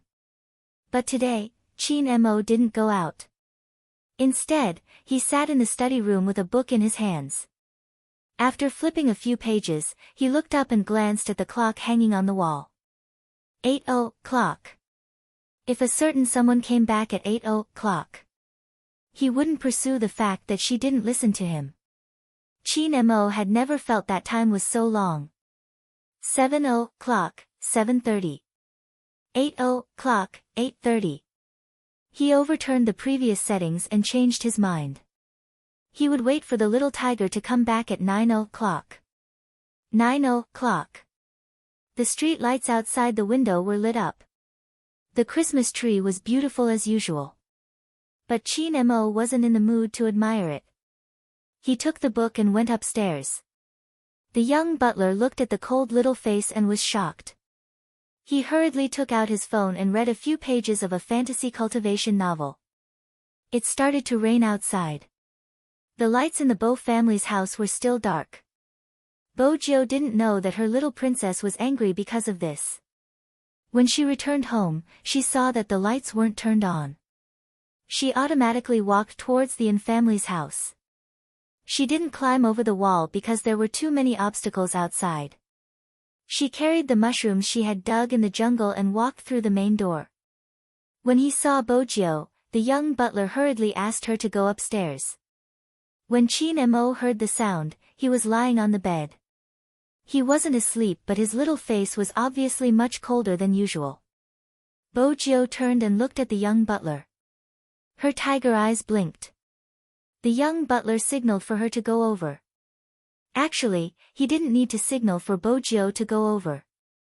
She even brought back the mushrooms she had plucked. "Momo, I brought you a present." No one replied. Bo Jo scratched her face and took a step forward. She sat by the bed for a while and then ran into the bathroom. When she came out again, she had changed into her little tiger pajamas. Then she poured a glass of milk and tiptoed to take the Arabian Nights book from the bookshelf. She placed it beside Chin Mo's hand. Her tiger eyes were round and black. She had always been straightforward. "Momo, are you angry?" Chin Mo didn't have any intention to care about this person. After all, a certain little tiger never listened to him. Bo Jo wagged her tiger tail and leaned forward, planting a kiss on his face. How was he supposed to ignore her? Chin Mo tilted his head, his voice still calm. "Is the tropical rainforest good? How did Momo know where she went?" Little Tiger Bo was puzzled for a moment. Then she said, "It's fun, but Momo isn't here." When Chin Mo heard this, the frustration in his heart subsided a little. He said nonchalantly, "Next time you go out, tell me in advance. I got the kitchen to make bean buns for you." They were all wasted. When little Tiger Bo heard this, she felt guilty and lowered her head. Chin Mo continued, "It's not that I'm not letting you play, but don't go so far next time. Alright, go to sleep." It had to be said that shrewdness was something that was definitely cultivated from a young age. Young Master Chin now knew how to support a certain someone. He could retreat in order to advance. Little Tiger Bo had already started to reflect on herself. When she glanced up, she saw Chin Mo's lonely back view. One of them wrapped his arms around her waist and swore seriously, "In the future, I will bring Momo wherever I go." Chin Mo paused for a moment before replying, "MMH." Little Tiger Bo saw that he wasn't in a good mood and felt even more guilty. Unbeknownst to her, the coldness in Chin Mo's eyes had dissipated. He sat up on the bed with something else in his eyes. Little Tiger Bo thought he was still angry with her and followed behind him. After taking a few steps, she realized that he had opened the drawer and pulled out a bag of potato chips that he had prepared for her. "Momo, don't you not eat these things?" At this moment, Chin Mo spoke in a calm voice, "I was worried that you would be hungry when you weren't around, so I didn't eat dinner." While he was saying these words, the young butler happened to come in with a plate of fruits. Every night, young master would feed Miss Jo 2 mouthfuls of fruit because Miss Jo loved to eat meat. In young master's words, he was afraid that the child's vitamin intake could not keep up, so he simply used fruits to supplement. Coincidentally, he heard this sentence and thought to himself, "Young master, you're going against your heart by saying this." Miss Jo went out with Director William. How could she be hungry? You obviously didn't have an appetite because Miss Jo went to play with other people and didn't play with you. However, as a qualified butler, even though he was young, he knew that he wouldn't say such things out loud. However, little Tiger Bo was born with a strong sense of empathy. Her round eyes looked out of the window. It was raining outside. When she came back just now, there was even thunder. These were the things that the little princess hated the most. Little Tiger Bo knew that the family ate their meals on time. The little princess didn't even eat dinner because of her. Yet, she played outside for the entire day. Little Tiger Bo felt completely guilty. She stretched out her 2 little paws and hugged Chin Mo from behind. Her tail was still wagging. "Momo, I was wrong." Seeing this, Chin Mo felt that it was about time and directly said what was on his mind. "Little Bojo, if you want to go out and play with other people, don't play with me anymore, understand?" "I understand. I will be obedient in the future." Little Tiger Bo wagged her tail again and said very seriously. Chin Mo glanced over and curled her hair with his fingers. "I will forgive you this time." Little Tiger Bo nodded. In order to show that she was very obedient, she didn't need Chin Mo to rush her. She took a shower in advance and came out smelling good. She lay at the side and listened to Chin Mo read her a bedtime story with her big tiger eyes. It had to be said. Young Master Chin's method was very effective. Because the next day, when little William carried the basketball over again, little Tiger Bo rejected him decisively. Little Tiger Bo rejected him decisively. "I'm not going." Little William's little face was originally red. He was filled with anticipation for today's date on the basketball court. After all, he had already done his research on the little demon from the east. The other party didn't like this kind of sweaty exercise. Hence, it was impossible for him to go out with Joe. Then, he would be able to be alone with Joe again. He didn't expect this. Didn't we agree? Little William's red hair drooped. Bojo hugged the little keyboard in her hands and said seriously, "Yesterday, I left Momo at home alone. He didn't even eat. Also, he is afraid of the dark. I have to accompany him." Afraid of the dark? That little demon from the east? How was that possible? No way. He had to expose him today. Qin wouldn't be afraid, just as little William was about to go all out. The person he wanted to expose appeared. He was wearing a small black suit and his hair was styled. He looked like a real little prince. He glanced at little William. There was a sense of oppression amidst his nobility. Little William subconsciously gulped a few times and swallowed his words back. That wasn't right. What was he afraid of? Even if this little demon had grown taller, he still wasn't as strong as him. He didn't need to be afraid at all. But he didn't know why. When little William saw Qin Mo, he would remember the day at the burger shop. The way this little demon had looked behind him. It made people want to run away after seeing him. Thinking about it carefully, only Jill was so close to him. Although Angelia and the others called this little demon Prince, it could be seen that they were a little afraid when they faced this little demon. Of course, Qin Mo noticed the red-haired William's gaze. Grandpa said that he had to be more polite to foreigners. This would show the thousands of years of etiquette in China. Indeed, Qin Mo wasn't impolite to others. But there was one thing. A certain red-haired man always wanted to abduct the little tiger he was raising when he wasn't around. This debt had to be settled.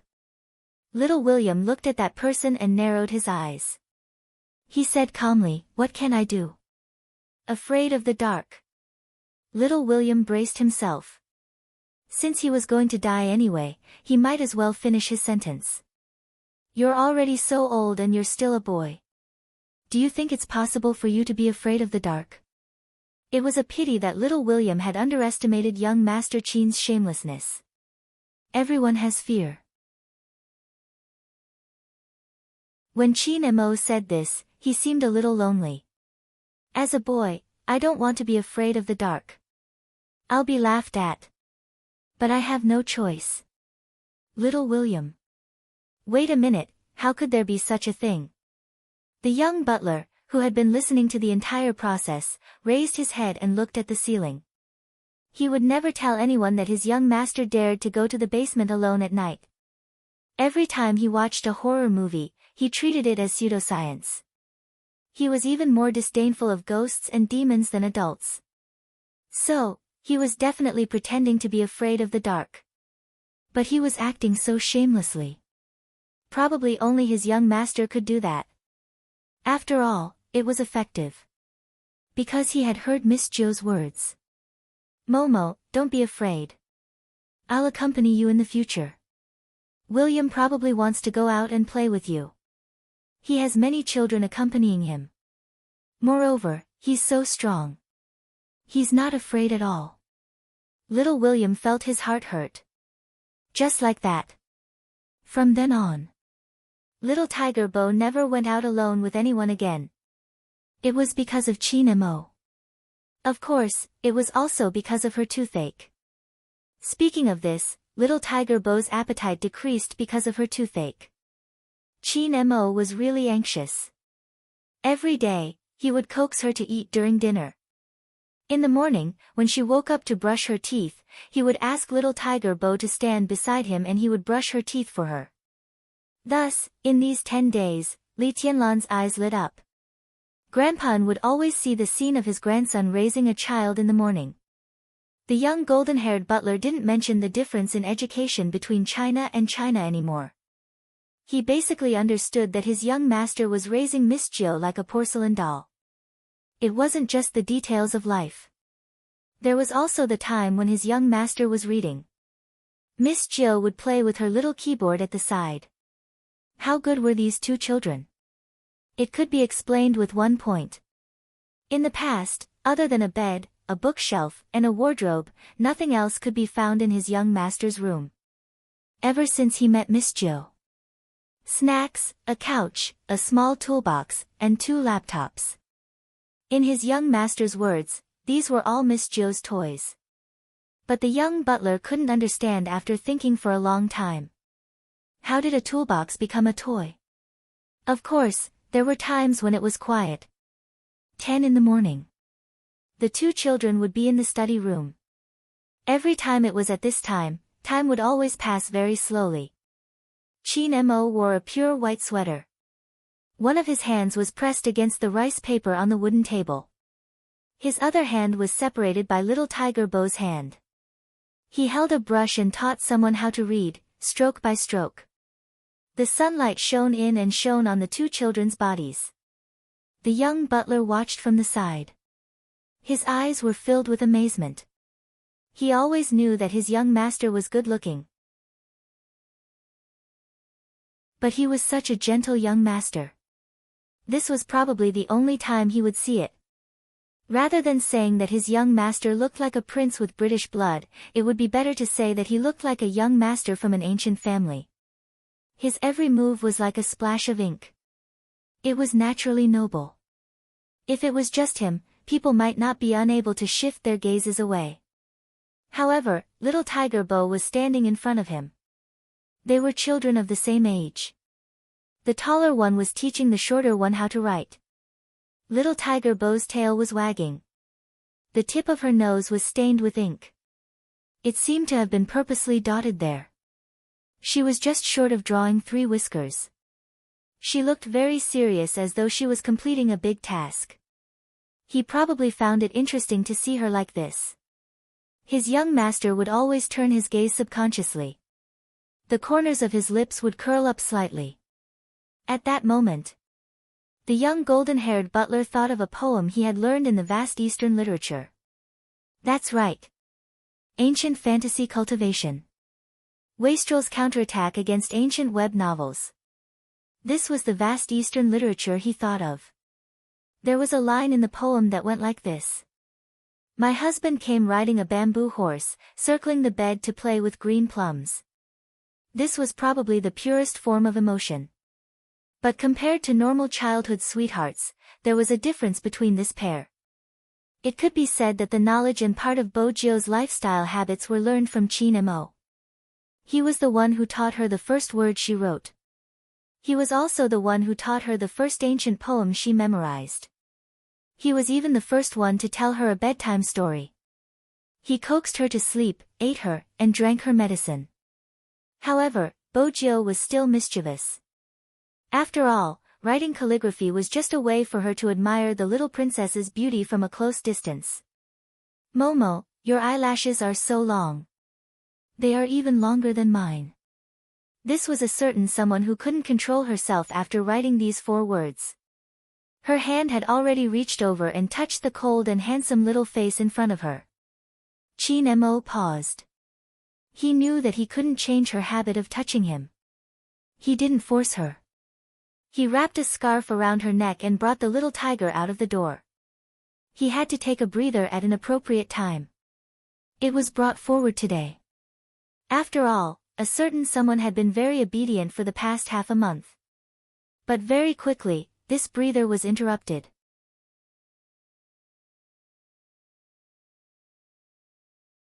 Chapter 1441.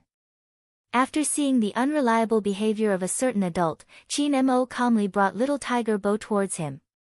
Chin Mo pulled little Tiger Bo towards him without a change in expression.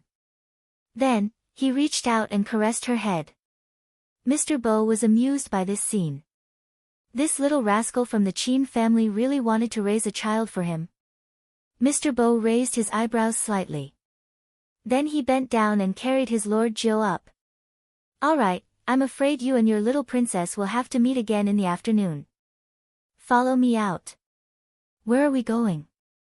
Little Tiger Bo asked. Then, she added, Dad, you appeared at the wrong time. Mr. Bo smiled and placed her on the motorcycle. I'm really sorry.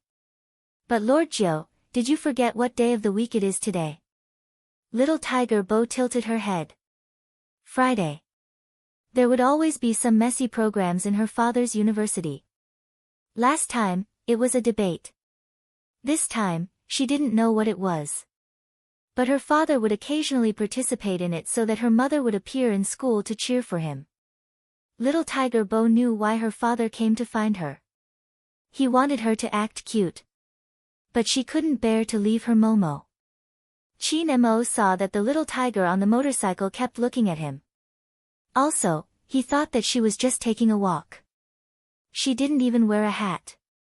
The more he looked at her, the deeper his frown became. He took the scarf off his neck and wrapped it around little Tiger Bo like a brother. His voice was still calm. Be obedient when you go out with Uncle Bo. Don't be naughty all the time. Don't take off your scarf, understand? MMH. Little Tiger Bo nodded heavily. Chin Mo turned and placed the mint candy in his hand into little Tiger Bo's pocket.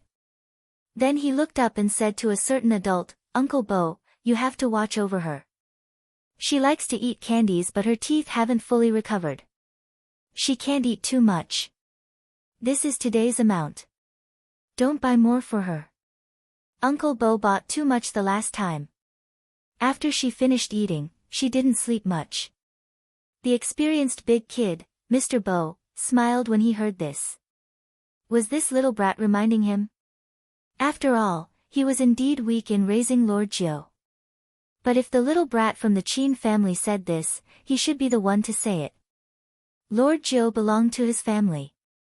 If I don't go to the candy store this time, I won't have the chance to buy it for her. Don't worry. As Mr. Bo spoke, he took a step forward and rode on the bike. He leaned against the bike and buckled his helmet. He didn't try to hide his handsomeness anymore. When the corners of his clothes fluttered in the wind, there was a child sitting behind the bike. This could be said to be very pleasing to the eye. Chin Mo watched as the motorcycle moved further and further away. When he couldn't see it anymore, he retracted his gaze. When the young butler heard that Mr. Bo had taken Miss Jiu away, he had a premonition that his young master's appetite wouldn't be so good today. As expected, they didn't even let the kitchen prepare dessert. This time, it wasn't because he was in a bad mood. However, since a certain someone wasn't around, it was meaningless for him to eat these things alone. Fortunately, Grandpa said that there would be a gathering in a while and wanted to take him out. Chin Mo finally found something to do. Whenever he attended a business gathering with Grandpa, Chin Mo would dress like a little prince. This was something that little William couldn't compare to. Hence, even if the two of them met, little William could only be angry in his heart and didn't dare to say anything. After all, it was too deceptive. Moreover, Jill had specially reminded him that if he met her little princess at the gathering, he should protect him well. After all, her little princess was too good-looking. She was afraid that he would be in danger. When little William heard this, he had a lot of thoughts in his mind. In the end, there was only one sentence left. His daddy was lying to him. Was he saying that girls would like him because he was tall and strong? Wrong. As long as he was good-looking, nothing else was important, okay? In addition, this good-looking person was always acting. He didn't give anyone a way out. All the children who came for the gathering were bewitched by him. This should be the reason why the little vixen came here. It was simply too infuriating. Was he not going to make any friends today? Little William looked at the cold back view that was surrounded by people. When other children spoke, he would occasionally reply with 1 or 2 sentences. He really looked like an iceberg. He must have known that this style was popular now, so he deliberately acted like this. When he was in front of Jill, he wasn't like this at all. He wasn't so difficult to get close to. Little William was really wrong about this matter. The real Chin Mo was like this. He was polite and cold to everyone. Only a certain little tiger. It would make him patiently coax her, and it would make him feel like a peer, happy and unhappy at the same time. However, she was too young. At that time, they didn't understand what kind of feelings they had. The time for the gathering continued to extend. It lasted until 11 p.m. before it was finally over. At the start, Chin Mo didn't care. After all, it wasn't considered late in the country. He was 5 or 6 years old. At this time, he was already sleepy. When he alighted from the car, Chin Mo's black eyes were still a little dazed. When he saw the little tiger sitting in front of his house, he instantly woke up. Instinctively, he opened his jacket and wrapped the little tiger in it. "Why are you here?" I'm waiting for Momo. Little Tiger Bo tapped her chin on his shoulder. When she saw him, even her round tiger eyes started to stare blankly. Her voice became even more sleepy. I thought Momo would come back in a while. I didn't expect him to take so long. I didn't expect him to. Gradually, Little Tiger Bo closed her eyes. It wasn't an exaggeration to say that she fell asleep in seconds. Soon, Chin Mo couldn't hear the person in his arms talking anymore. He could only hear her soft breathing. Chin Mo reached out and touched the person's ear. It was cold. He carried the person in his arms. As the person was about the same size as him, Chin Mo couldn't help but sway slightly when he walked. However, when the driver wanted to reach out, he avoided him. The young butler wasn't around. Old Master An was a little surprised to see such a remorseful expression on his grandson's face. From that day onwards, no matter what happened, Chin Mo would always come back before 9 p.m. It was the same even if he attended a business gathering. After all, he had a child to take care of. Right now, the little tiger in his arms was cold. It must be especially cold when she sat outside. The next day, Chin Mo found an extra butler. This butler was in charge of opening the door for the little tiger. Chin Mo even made an extra key and placed it in Little Tiger Bo's pocket. It wasn't an exaggeration to say that the two children were inseparable. Because this wasn't enough. Sometimes, when Chin Mo went out, he would bring the little tiger with him. He was like a big brother taking care of the child the entire time. Every time people saw these two, they would compare their grandchildren with each other. The more they compared, the more obvious the difference was.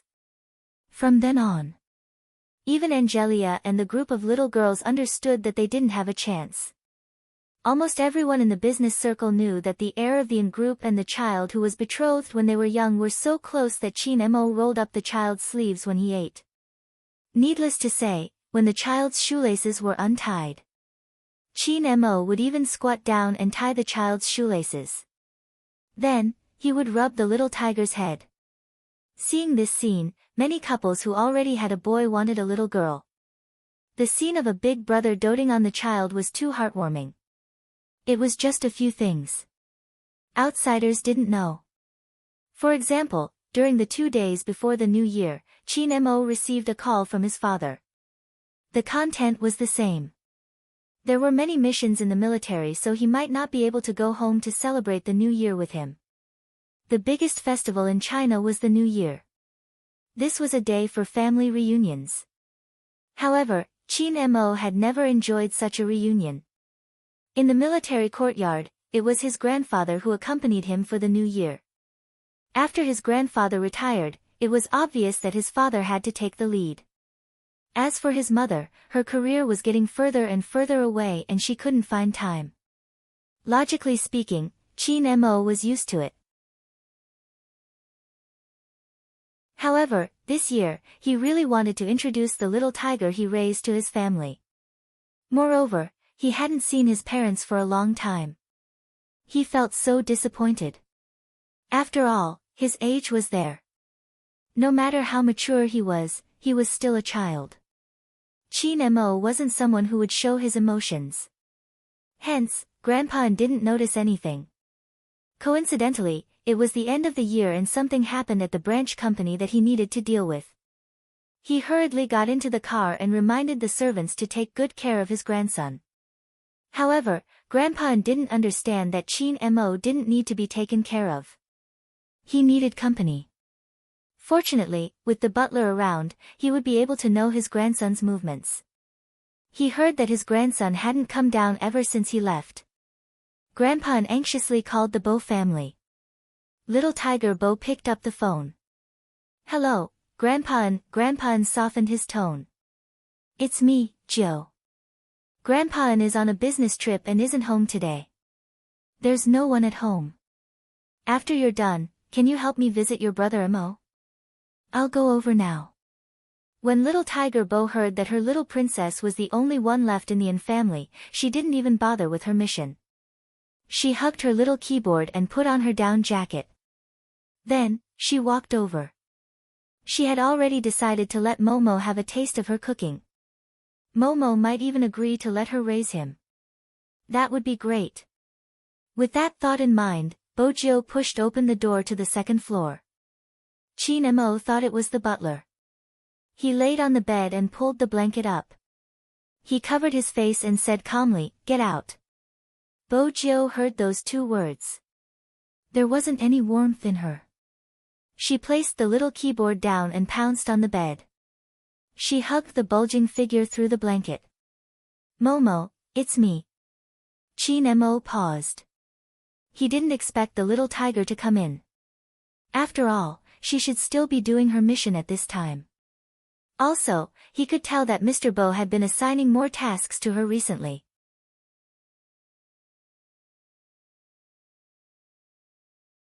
Chapter 1442. Chin Mo had just lifted his lids. The little tiger's hand was already pressed on his forehead. Then, she frowned heavily.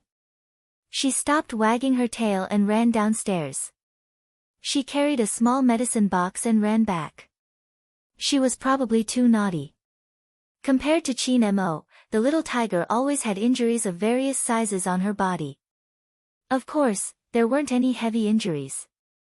Usually, it was because she was climbing a wall and got scratched on her face and hands. Sometimes, she would have a toothache and a bloated stomach. These were problems that children often encountered. Little Tiger Bo was so familiar with the family's medicine box because every time she was sick or injured, Chin Mo would be the one feeding her medicine. At first, Chin Mo didn't know what the little tiger was going to do. He felt a little dizzy. He swayed and wanted to stand up to look for her. But when he saw the little tiger carrying the medicine box, his fingers paused. Bojio took the medicine box on the first trip. On the second trip, she carried a big pot of hot water. She lowered her head and poured the cold medicine into Chin Mo's mouth seriously. Then, she broke a few pieces of medicine and looked at Chin Mo with her dark eyes. She wanted him to eat medicine. This was the first time. He was being taken care of. Chin Mo watched as the little tiger ran up and down. In the end, she took a book and flipped a few pages before saying, "Momo, I don't know how to tell bedtime stories. Why don't I make one for you?" MMH? Chin Mo felt that it was rare to see someone not being naughty. She even knew how to tell him a bedtime story. He couldn't help but smile. Seeing this, little Tiger Bo lowered her eyes and kissed him on the cheek. Chin Mo didn't guard himself. He didn't know if it was because of the cold or something else, but the back of his ears turned red. When he thought about it, it was a certain little tiger who began to make up a story. The Bo family was familiar with Buddhism and the Bible. These were two different beliefs. But it wasn't hard to tell from the little tiger's words. Hence, she told him a story. A long time ago, there was a person who cultivated the demonic path and a person who cultivated the righteous path. The person who cultivated the demonic path was treated as an unforgivable sin and fell into the underworld. Those who cultivated the righteous Tao could ascend to the exalted immortal realm and become undying and indestructible. However, no one knew that the two of them actually knew each other, and they were on very good terms. They met when they were 8 years old, under the Kunlun Ice Mountain, and worshipped the same celestial master. It was just that the one who cultivated the demonic path was naughty and mischievous, and always wanted to cause trouble. All the immortal herbs he obtained were given to the one who cultivated the celestial path.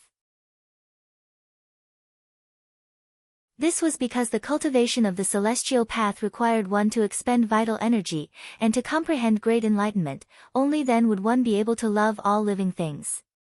Originally, the two of them were equally talented, but one day, the child who cultivated the demonic path committed a great taboo. In order to save his senior martial brother who cultivated the celestial path, he committed the sin of killing and was imprisoned in the Kunlun mountain range for 3 years. At that time, his senior apprentice brother went to accompany him every day in exchange for bringing him immortal herbs. However, he was rejected. That person who cultivated the demonic path had said, "I can't do nothing when I see you in harm's way. I can't love all living beings." It was probably because of this one sentence that he said that destroyed all possibilities of him becoming an immortal. Ever since then, he fell to the ground and became a demon. He walked through the human world, experienced the joys and sorrows of partings and reunions, saw all the streets and alleys, and slept in the tea house as a dissolute young master. He only remembered the person who disciplined him the moment they met at the foot of the Kunlun mountain. However, the two of them could no longer meet, or wherever he was, he would try his best not to appear. However, many people did not understand that those who cultivated the demonic path were not necessarily bad, and those who cultivated the celestial path were not necessarily good. When many people did something wrong, not only did they not dare to admit it, they would also push the blame. This was human nature. There was never a distinction between the demonic path and the celestial path, because the person who cultivated the demonic path was very flamboyant, and even had many secrets about some people. The more guilty a person was, the more they would want to bite the other person first. They would never remember what they had done, and would only talk about how the person who cultivated the demonic path was like. First, they would smear their reputation, and then they would set a trap. They received news that the person who cultivated the demonic path would go through a tribulation every 10 years, so they used this opportunity to attract 10,000 bolts of lightning. Ever since the demon saint was destroyed, everyone thought that his soul would be completely gone. Unexpectedly, he actually fell into the yellow springs, leaving behind a wisp of his soul. They said that the person who destroyed him was not these people who cultivated the righteous path, but because he refused to obey the heavenly mandate. However, on this day, there was also a person who refused to obey the heavenly mandate. He used his immortal bones, flesh, and blood in exchange for a change of fate. The change was not his, but someone else, the person who should have ended here. Buddha asked him if he would regret turning from an immortal into a being that didn't know what was good or bad. He replied that he didn't regret it. The person he missed the most was when he had met him when he was 8 years old. Now, his luck was full, and he could take all of it. Buddha shook his head. This was a high immortal, the person with the most spiritual energy. How could he end up like this? He didn't agree, and only said that this was the heavenly mandate. He laughed, and the white sword in his hand turned into a sword shadow. With blood as a guide, he cleared out hell, and caused the 3 realms to shake. That night, there were no ghosts on the 800-mile road to the Yellow Springs. There were only dazzling and blooming mandalas. The road that was built seemed to be calling someone home. When Guanyin saw this, she shed a tear. The bell of Layin Temple rose and fell, and Buddha only chanted, Amitabha. With that, little Tiger Bo tilted her head, looking as though she was waiting for a compliment. Momo, is this story good? You should continue making it up. Chin Mo glanced sideways at her. Little Tiger Bo wagged her tail. Let me think about it. I'll tell you tomorrow. Be good and sleep first. That way, you will get better. Chin Mo looked at the little face that was very close to him. He pinched it with his fingers. Silly, don't worry. Huh?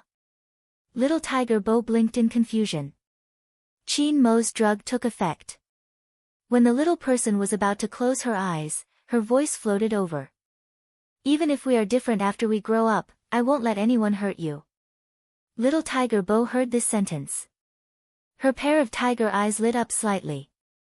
In reality, little Tiger Bo more or less understood that ordinary people wouldn't be able to accept what she was going to do in the future. She had watched so many cartoons and movies. They all said that people from different worlds would never be together. She had asked Grandpa before. The little princess's family was a policeman. No, that wasn't right. It should be the kind that was more powerful than the police. Anyway, they were specially here to catch her. She didn't want the person who came to catch her to be Momo. She didn't want Momo to hate her after knowing what she did for a living. Hence, even the story she made up revealed a kind of desire. What made her happy was what he said.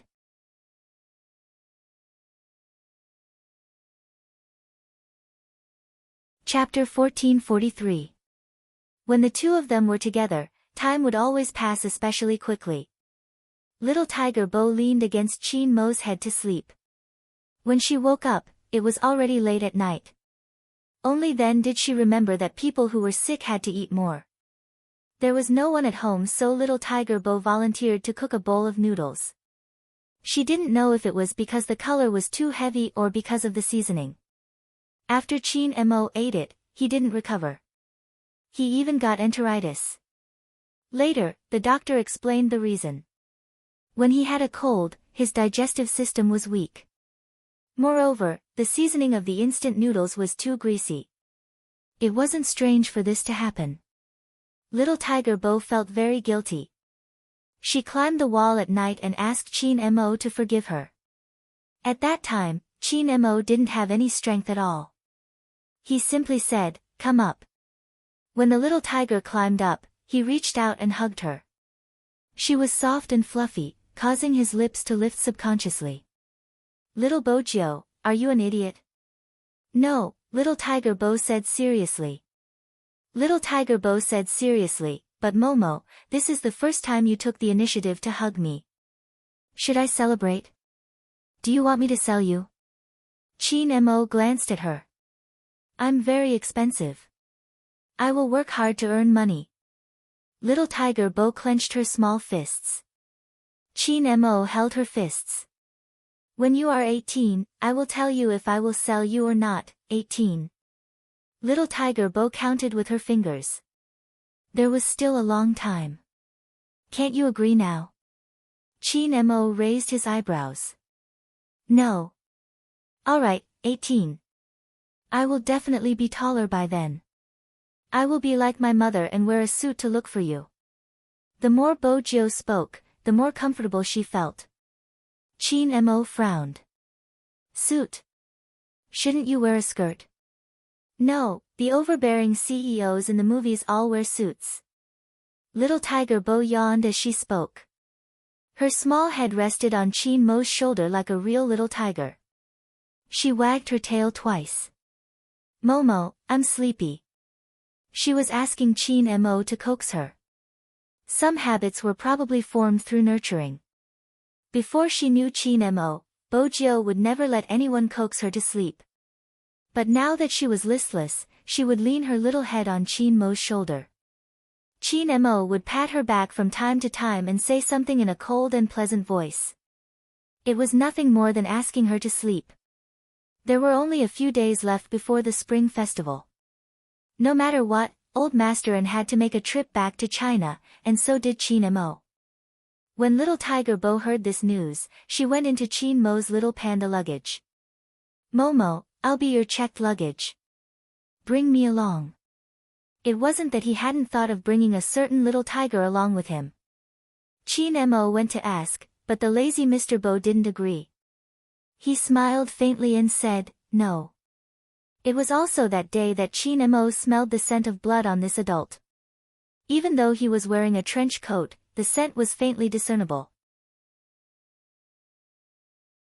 But before Auntie Bo came back, he entered the bathroom. Chin Mo was a child who could keep things in his heart. That was probably what people with high IQ were like. He left a medicine box at the Bo family's house and didn't say anything. But Chin Mo didn't feel good about not being able to bring his little tiger along. Especially when he was about to get into the car, he saw a certain someone's round tiger eyes. "When I'm not around, listen to Uncle Bo, don't climb the wall all the time. You can't eat too much of the candy I give you. If you're hungry, use the key I gave you to enter the house. I've stuffed the snacks in the cupboard full. There are ready-made canned beef. Eat less instant noodles. You have my house number. Call me if you need anything. Don't be mischievous."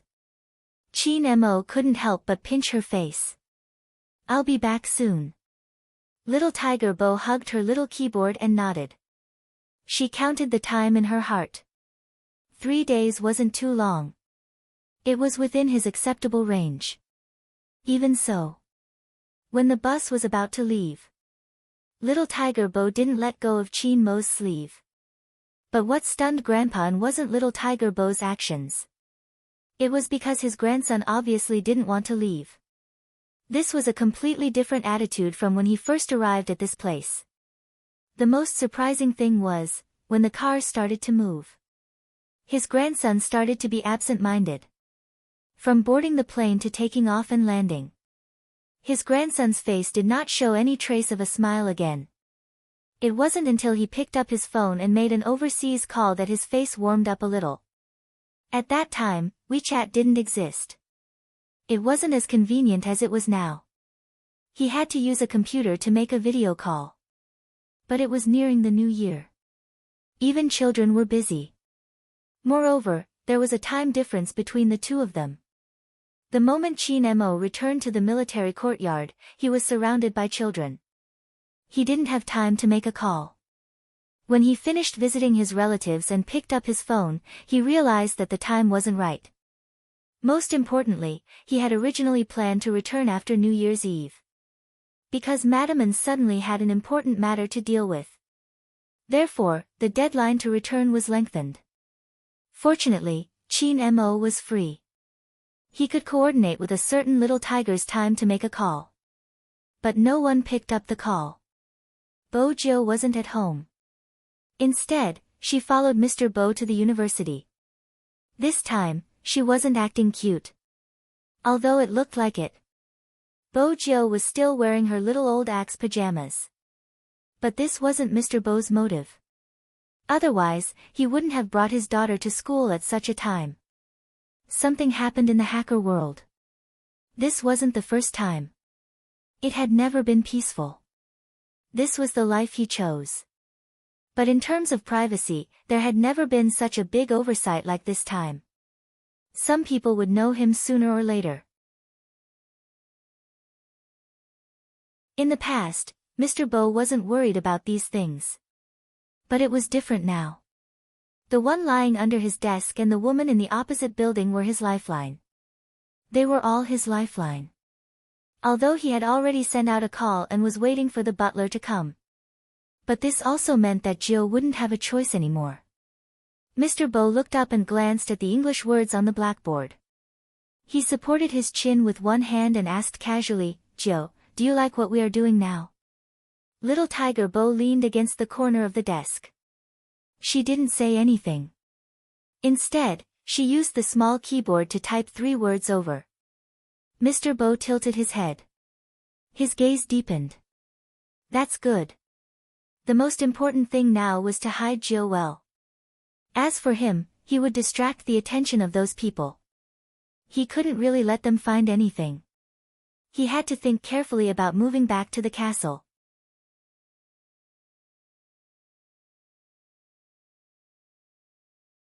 Chapter 1444. The university was undoubtedly the safest place. Mr. Bo's current identity wouldn't make anyone suspicious. Especially when he and the little tiger sat on the stairs and waited for Mrs. Bo to pick them up. One big and one small, both holding a bag of yogurt in their mouths. The little tiger wagged her tail. "Dad, I want to eat chicken wings." "Lord Joe, you have to change your habit of eating right after waking up." Mr. Bo yawned and said lazily, "Roll around later and my wife will bring you to eat." The little tiger felt that she should educate a certain adult. "Dad, I'm already 5 years old, not 1. If I roll around and act cute, it's too shameless. What do you think I should do?" Mr. Bo's voice was indifferent. "Mrs. Bo said that she doesn't want you to eat junk food." The little tiger thought about it seriously. "Then, I'll roll around. Roll a few more times. I want to eat too." Mr. Bo smiled. He reached out and pulled his collar. There was a different kind of mischievous look on his face. The little tiger nodded her head and gave him an "okay" gesture. One big and one small, they maintained their previous sitting posture. The two faces were very eye-catching. Many university students looked over. They were extremely cute. Mr. Bo was quite famous in the university. This wasn't the first time he brought Bo Jio to wait for Mrs. Bo. But every time, the foreigners would feel a strong impact. They wanted to give birth to a Xiao Nao Fu too. Mrs. Bo was wearing a professional suit and high heels. The moment she walked into the university, she saw this scene. The two of them were drinking yogurt again. Was the food in the university so bad? Mrs. Bo couldn't help but smile. She walked over. Little Tiger Bo was the first to see Mrs. Bo. Her round tiger eyes lit up instantly. She pounced towards Mrs. Bo. "Mom. Are you good today?" Mrs. Bo looked at her attire and rolled up her daughter's sleeves. Little Tiger Bo reported seriously, "I'm very good. Dad has been sleeping." "Hey." Mr. Bo smiled lazily. He freed one hand and knocked the book on Little Tiger Bo's head. Then he leaned forward and placed his head on Mrs. Bo's shoulder. "I didn't sleep on purpose. I wrote too many documents and felt dizzy." It was rare to see Mrs. Bo with such an aura. When she appeared, many people looked in her direction. Successful people and students who were still in school had different auras to begin with. The more it was like this, the easier it was to prove that the extremely handsome PhD student was actually a sugar daddy of some female entrepreneur. Many hot girls and new students felt that it was a pity. He really couldn't understand why he had to find someone older than him. Of course, the man's appearance was impeccable. He looked no different from them in terms of age. Due to the nurturing of her temperament, she gave off the feeling of an iceberg beauty for no reason, but it was different from that. Because when she was wearing a professional suit, the feeling of a superior was not only that of a beauty, but also an indescribable sense of coldness and abstinence. "Why are you feeling dizzy all of a sudden?" As Mrs. Bo spoke, she stretched out her hand and rubbed a certain adult's head. Little Tiger Bo completely understood her father's tricks. When it came to fighting for favor with her, her father always spared no effort. Anyway, he wasn't too afraid that people in school would say that he was a sugar daddy. From a certain point of view, Mr. Bo was indeed like a little puppy. However, when the people beside him saw his actions just now, they all asked themselves if this was the evil senior they knew. They didn't feel like it. Mr. Bo didn't care about other people's opinions. Recently, Mrs. Bo had been too cold to him. He had to find some sense of existence. Little Tiger Bo didn't forget what happened just now. She wagged her tail and blinked her tiger eyes slightly. "Dad said that he wanted to eat chicken wings just now. His dizziness should be because he is hungry." Mr. Bo glanced over and raised his eyebrows. His Lord Jiu and that fellow from the Qin family were so good that they knew how to use others as a shield. Chicken wings? Mrs. Bo seemed to be helpless between the two of them. She sighed slightly. "Just one meal. After that, I will go to the airport. Both of you eat some vegetables tonight. You can't eat meat all the time." Mr. Bo hugged her waist and planted a kiss on her lips. "Don't worry, I will take good care of Lord Jiu." Mrs. Bo didn't expect such a sudden action from him. The people around them were looking at them.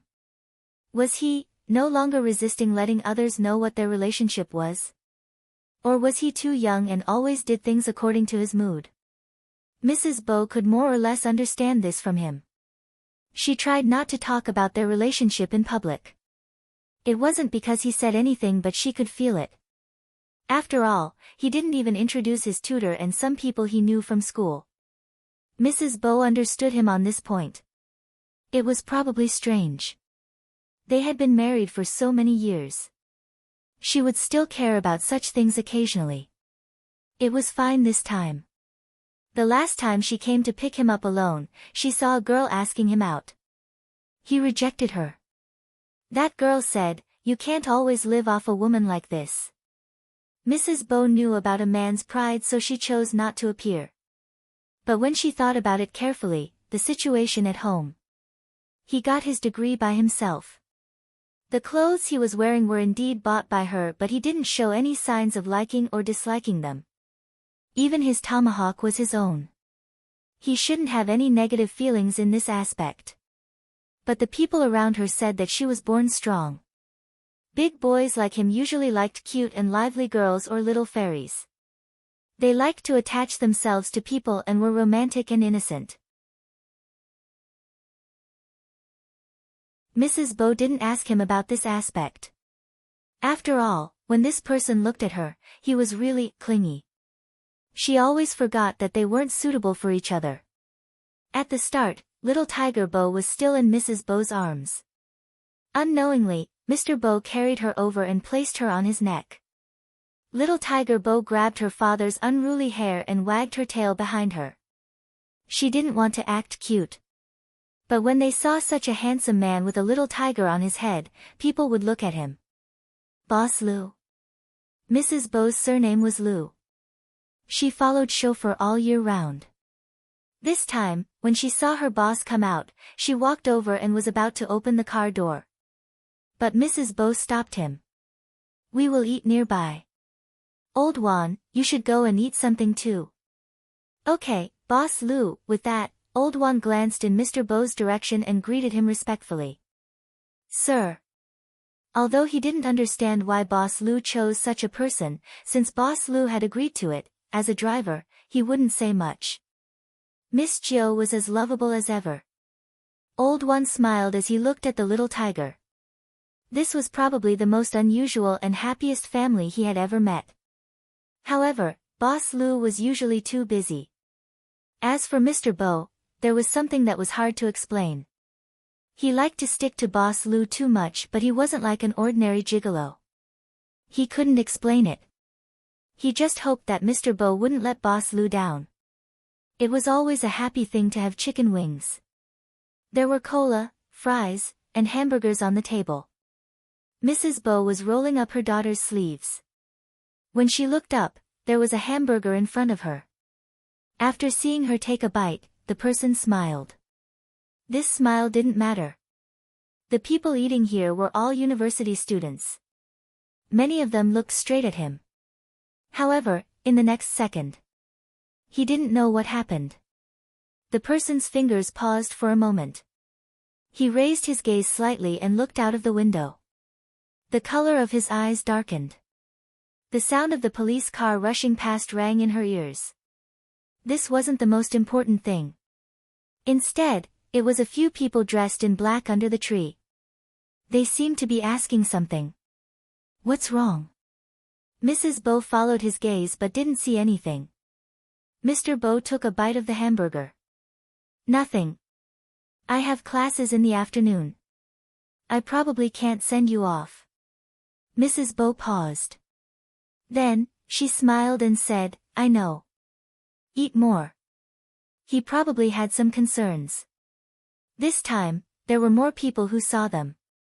The meal was finished very quickly. When Mrs. Bo was around, Mr. Bo was still lazy. He waited until she left. After she left, he made a call.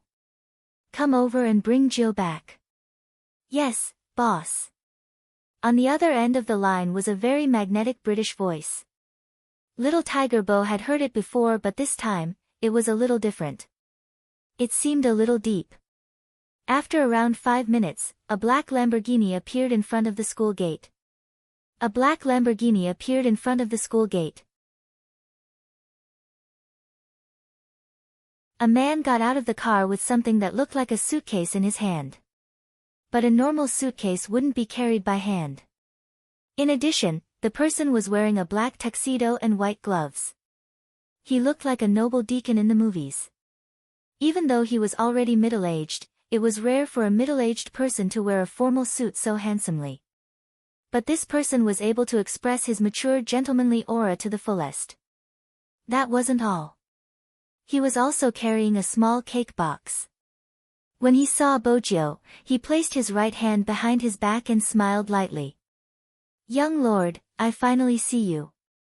At that time, the word, young lord, was a little unfamiliar to Boggio. But even now, she was very clear about what she wanted to do in the future. He blinked his tiger eyes and looked at the person in front of him. The old butler was so cute that his heart almost melted. This was completely different from his master. His young lord was a little tiger, a very, very cute little tiger. His master was completely different. The dark aura was thicker. It had been like this since he was young. Mr. Bo allowed the two of them to interact. He took the suitcase from the butler's hands. He opened it in the car. At this time, there weren't many people in front of the university. The mystery of the suitcase was that you wouldn't be able to guess that it would open so many layers. Other than a black trench coat, there was also a small notebook and some weapons inside. Mr. Bo changed into the trench coat first. Then, he lifted the suitcase. He wore his glasses and looked very gentle. He didn't look like he was going to do anything. But if people knew what he was taking, they would know what he was going to do next. He was going to get rid of a few bugs. As for little Tiger Bo, she was naturally brought back by the butler. According to Mr. Bo's instructions, it was most reliable to send her to the William family. That was because that family was born to be dramatic. They were so careless that they wouldn't think about what happened. On the other hand, the butler was very polite. He bowed towards little William and said, "Young lord, I'll have to trouble you for a day." Little William's eyes widened. After all, he had only seen such a person in the movies his father filmed. Little Tiger Bo didn't need to trouble others. But similarly, she knew that her father had something to do. Little Tiger Bo was a thoughtful person. When she smelled the different atmosphere this time, she climbed up to the window several times to take a look. It wasn't until much later that his father finally showed up. Mr. Bo was here to bring little Tiger Bo home. In reality, other than that kid from the Chin family, he didn't feel at ease leaving Joe in the hands of anyone else for a day. It wasn't that the others weren't good. To be honest, the others weren't smart enough. For example, right now, little William couldn't tell that Mr. Bo's hand was injured no matter how hard he looked. After all, he was still the same as before. His tie wasn't tied properly and was half slanted to the side. It was obvious that he was living off a woman. Only her lips were a little pale. Only little Tiger Bo could tell that something was wrong with her father. She didn't let him hug her. Instead, she held his hand and walked home. When they were halfway there, Mr. Bo leaned against the tree trunk. His breathing was unstable. "Joe, you," little Tiger Bo was still very capable. Even a child would feel uncomfortable seeing such a scene. But he didn't panic at all. He took out his phone from his father's pocket and called Grandpa Butler. From making the call to hanging up the phone and waiting for the butler to arrive, the entire process was completely unlike that of a 5-year-old child. However, her little hands were trembling a little, and the tiger did not even lift its head. After Grandpa Butler rushed over, he started to treat his master's injuries. The hand injury was easy to deal with, but the bullet in his shoulder had to be taken out. This was how his master was able to walk all the way and still take the time to call his madam. He smiled gently. "Lord Joe. She is downstairs, playing with her little keyboard. Don't worry, I will take good care of her." After hanging up the phone, his breath leaked out. The temperature was a little high. Grandpa Butler prescribed a lot of medicine. After treating the wound, he said, "It's all thanks to young Lord's timely call." Mr. Bo leaned against the wall. One of his shoulders was wrapped in bandages. His long and narrow eyes were tilted upwards. He had the aura of a king that he didn't have in front of others. "That's why I said that she is very suitable to take over my position, both technically and psychologically." Words to the readers, this book is participating in the QQ reading event. As long as the readers have tipped, they can participate in the lucky draw. There are many prizes. Everyone, please leave more comments and participate. I wish everyone a big prize. The prizes are as follows: 1. Reading points/book coins. 2. Author discount coupon/book discount coupon.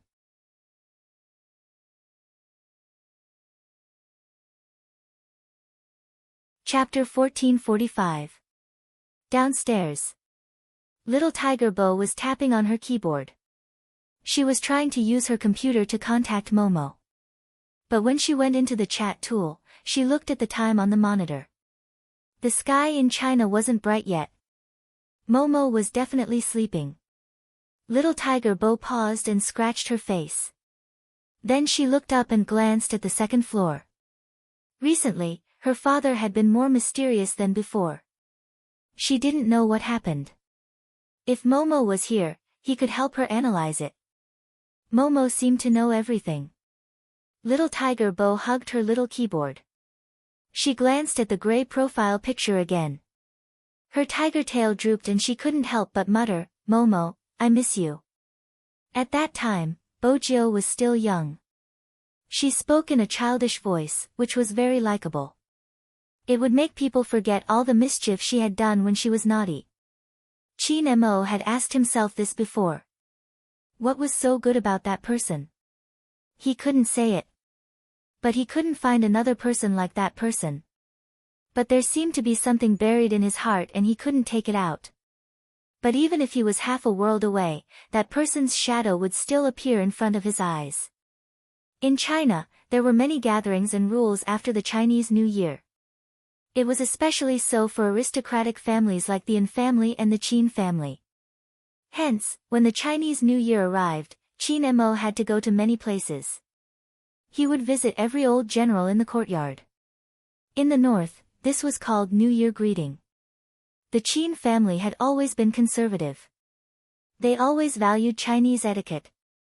But this year, when Qin Mo was greeting them, he was obviously distracted. When he saw the children there, he would pause for a moment. There were always fights in the courtyard. It was the kind of fight between boys.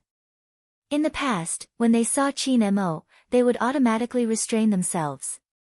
After all the children in the courtyard knew that Qin Mo might look like a gentle little prince, but when he fought, it was really painful. But today, when they saw them gathering here, he acted as though he didn't see it. What was going on? The children couldn't understand. A little girl called Brother Mo came over. Qin Mo didn't turn back. This was really not in line with his usual etiquette. Just when all the children noticed that Qin Mo was different, Qin Mo's eyes lit up. When Qin Mo saw these people, he kept wondering what the little tiger was doing. Did she not eat properly again? It should be impossible. When he left, he had told her to go to his room to get snacks if she was hungry. It was just that the phone at home rarely rang. Because of this, he specifically told Aunt Zhang that if there was a call, she had to tell him no matter what. There was no movement on the internet either. Although he did not want to admit it. But there was a thought that was getting stronger and stronger. Worried about the time he was away. A certain someone had forgotten about him while playing. After all, she loved to play. Little Tiger Bo really wanted to play with someone for a while. But this wasn't the reason why she agreed to go out with Little William. Instead, Little William said that this time, the crew was going to a place where they could ask for an amulet. There were many different kinds of churches that could be found in foreign countries. Hence, when she heard that they were going to pray to Buddha, Little Tiger Bo agreed without hesitation. On this day, Qin Mo boarded the plane early without Grandpa N's company. If they continued to wait, they would only be able to leave after 10 days. Qin Mo couldn't wait that long. It wasn't because of anything else. He just felt that it was time to go back. Jiang City International Airport. When the ticketing officer saw such a young child at the security check, he confirmed again. "Are you boarding the plane alone?" Qin Mo replied faintly. He was still holding his little panda suitcase. After all, such a small suitcase didn't need to be checked in. Probably because of Qin Mo's aura, the ticketing officer retracted his expression. In reality, Grandpa N had personally sent Qin Mo to the airport.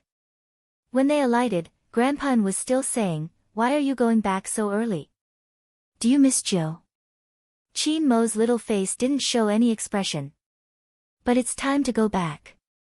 "Oh." Grandpa N studied his grandson's expression and smiled even more happily. "I miss Joe. When you reach there, remember to give me a call.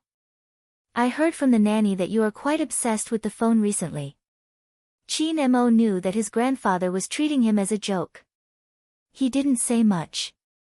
When he was on the plane, he was still thinking that a certain little tiger would probably like the things he brought over this time. They were all delicious Chinese New Year goods. Preserved beef, ham and some snacks. When the old generals in the courtyard heard that little Qin Mo wanted these things, they were all surprised. Little Qin Mo was usually a little ice cube.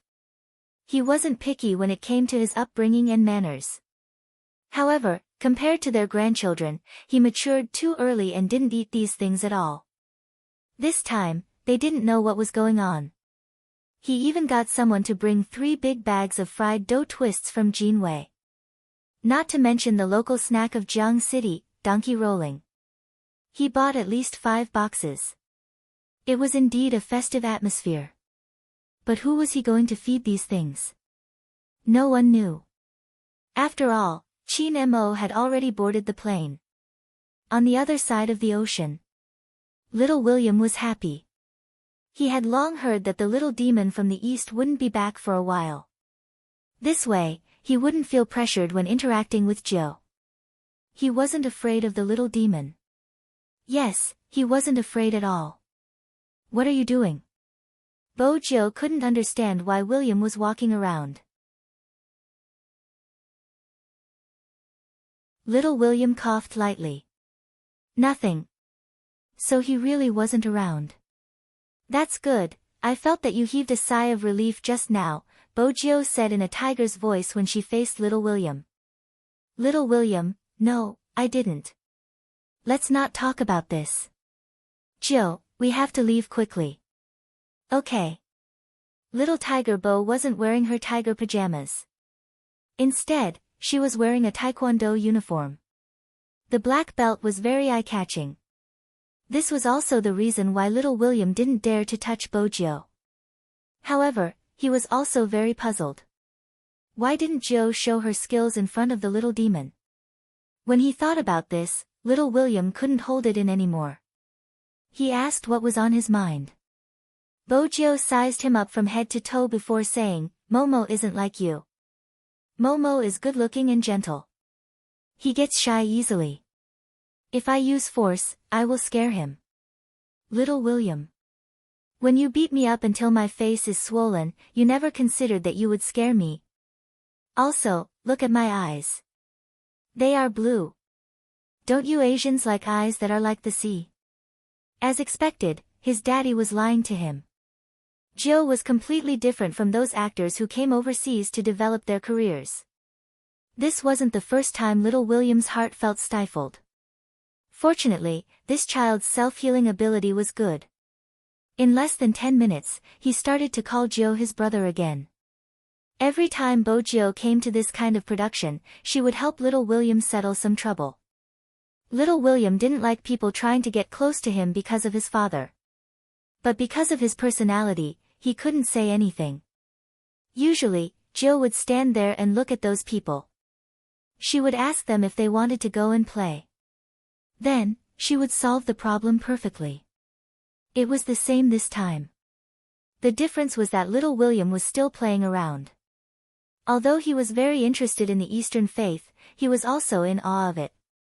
But he didn't seem to have any requests. On the other hand, Bojo ran here and there. She didn't seem to care about the sweat on her face. She was really like a little tiger. She knelt on the horsetail whisk mat seriously. Her small hands were clasped together. Her round eyes didn't blink. It was rare for such a young child to be able to do this. Unless she was a little monk in a temple. She was probably too young. An old monk wearing a robe walked over and chanted, Amitabha. He had seen countless people but he had rarely seen such a fate. Her murderous aura filled the sky but she had a Buddhist fate.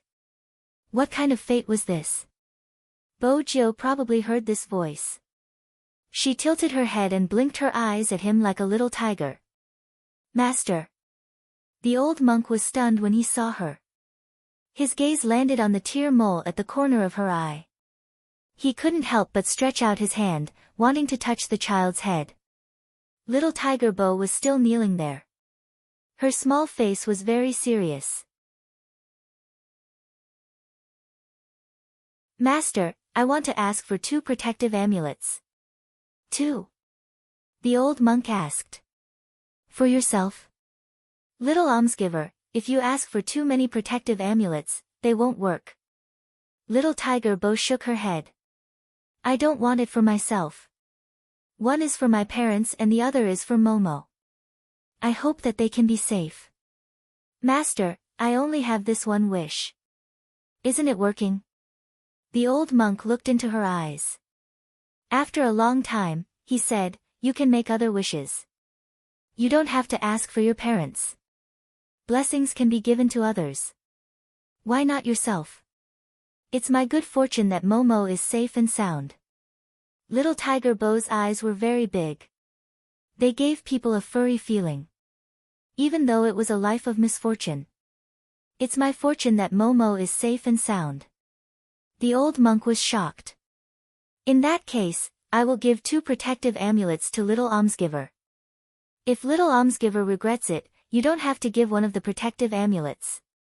When Little Tiger Bo received the 2 protective amulets, her eyes lit up. I won't regret it. Thank you, Master. After she finished speaking, she even bowed to him. The old monk stood there and chanted, Ba, again. He only retracted his gaze when the small voice could no longer be heard. Should he say that children were all sincere? That was why he said such words. However, how much did a person value another person in order to treat that person's safety as his own blessing? The old monk looked up at the Buddha statue in the middle. A novice monk came over to invite him to the front hall. He said that all the believers were here. The old monk waved his hand. Today's grace has been given out. Ask the benefactors to come next month. Given out? The novice monk scratched the back of his head. When did he give it out? Didn't his master just come out? Moreover, he could give 3 people a month. This was what his master had promised. Why did he push it to next month the moment he came out? The novice monk didn't understand. Master, if you give out the grace, there are still 2 people left. No. The old monk reached out and touched his disciple's head. Go. Tell me the truth. The novice monk replied, yes. He didn't understand who was lucky enough to get 3 sets of grace from his master. After all, the grace given by his master was always effective. This was also the reason why so many people came here. Hence, people only knew that Chin Mo rode in the amulet. He said that his wish was for the little tiger to live a peaceful and happy life. They didn't know what Bojio got for him. Little William didn't look over. He felt that this place was mysterious. There were some places that he couldn't get out of. It didn't look like the buildings and specifications of their foreign countries. Fortunately, Grandfather Butler was here. It was strange. In the past, Joe never needed to bring anyone along when they went out. Why was this Grandpa Butler following him and Joe wherever they went this time? Fortunately, it didn't affect their play. Little William was curious about what Bojio asked for. Joe, go and pay your respects to the Eastern gods. What did you ask for? They said that you can shake the Buddha. I can't remember what the Buddha is. Anyway, you can ask for a marriage. I already have Momo. I don't need to ask for a marriage. The only flaw was that Momo still hadn't agreed to sell her to be her pet. Little William's lips froze on the spot. Joe, did you consider my feelings when you said that? Obviously, there was none. The 2 children ate ice cream together. With Grandfather Butler following them, little William experienced what it felt like to have a mouth that didn't have time to stop. There was always delicious food for them to eat. Also, there wasn't a fixed time. Hence, they played a little late. Chin Mo landed at 1 p.m. There was a driver arranged by Old Master and at the airport. It wasn't important who would bring him back. After all, a certain little tiger was so young. It wasn't possible for her to come and fetch him. Also, until now, she didn't know that he was coming back. Chin Mo looked at the big and small bags on the back seat. He used his brain a little and he could imagine the expression on the little tiger's face when she saw him and the pile of snacks. She would definitely pounce on him, hug his waist and say that she missed him. He knew a certain someone's routine very well. With that in mind, Chin Mo tilted his head, the corners of his lips curving upwards. The driver looked at the rearview mirror in confusion. "Young master, why are you smiling? Is there something interesting happening outside?" There wasn't any. They were on a long bridge and there were cars everywhere. Then, why was young master smiling? Of course, Chin Mo wouldn't say that he couldn't help but smile when he thought of a certain little tiger. He just tilted his head and said faintly, "Nothing." But as he got closer, he couldn't help but smile. It was faint and faint. He was about to see a certain little tiger. At this time, she should still be doing her mission.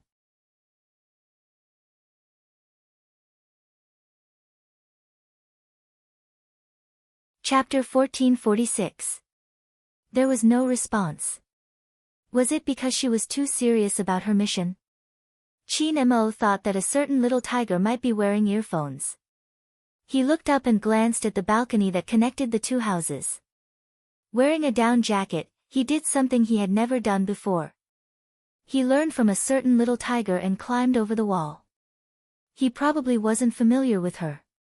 When someone like Chin Mo climbed over the wall, he gave off a feeling that it didn't match his temperament. When the young golden-haired butler came back, he saw this scene. At first, when he saw the small figure, he thought that Miss Jiu was being naughty again. He said anxiously in English, "Oh no, Miss Jiu, young master will be back soon. If you do this, young master will be back soon." When the golden-haired butler saw the cold little face, even the hair on his head was shocked. How was this possible? Everyone knew that their young master was a model when it came to etiquette. How could he climb the wall? "Why are you shouting?" Chin Mo lowered his gaze and glanced at him. His voice was indifferent. The golden-haired butler stood there in a suit. "No, nothing." He really wanted Miss Jiu to see how his young master looked when he climbed the wall. He really wanted to laugh. Chin Mo ignored him. After standing on the balcony, he walked towards the floor-to-ceiling window. Through the floor-to-ceiling window, he could clearly see that there was no one inside. Uncle Bo and the others weren't here. Even a certain little tiger wasn't here. The room wasn't that messy. Suddenly, it was so clean. It seemed as though the owner hadn't come back. Of course, at that time, Chin Mo didn't have the inhuman ability to speculate as he grew up. After all, he was still a child. But the feeling was right. Chin Mo looked in a certain direction through the floor-to-ceiling window. A certain little tiger should have been sitting there. Her little claws were tapping on the keyboard. She must have scratched her face from time to time because she didn't know how to roll up her sleeves. However, she looked as though she was the most serious. Otherwise, she would lie at the side and grab snacks to eat. If he hadn't asked her to sit on the chair, she would have been naughty forever. Chin Mo didn't think that the room would be so empty without the little tiger that was crawling back and forth. Downstairs, the golden-haired butler looked at the back of the little figure standing on the balcony. He didn't understand why. From his angle, his young master's face seemed a little disappointed. He didn't wait for him to see clearly. Chin Mo slid down the wall. What was going on with the Bo family recently?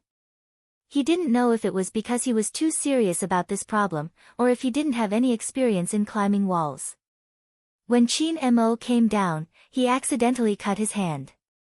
The young golden-haired butler exclaimed and hurriedly ran over. "Young master, are you all right?" "I just wiped my hand. What can happen? Let's go back first." Chin Mo tilted his head and glanced at the back of his hand. His face was as calm as ever. He was still wearing the small black down jacket. Chin Mo really didn't expect that the little tiger wouldn't be around at this time. It wasn't because of what her grandfather had said, but because he missed her. How could he be so childish? Once again, Qin Mo denied his grandfather's words. However, his eyes turned to look behind him. He bought her so many things. I wanted her to see it sooner. That was why he didn't even go home and went straight to the Bo family's house.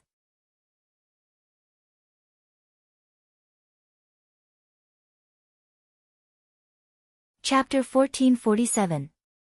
The golden-haired butler felt a little disappointed. His young master felt a little disappointed.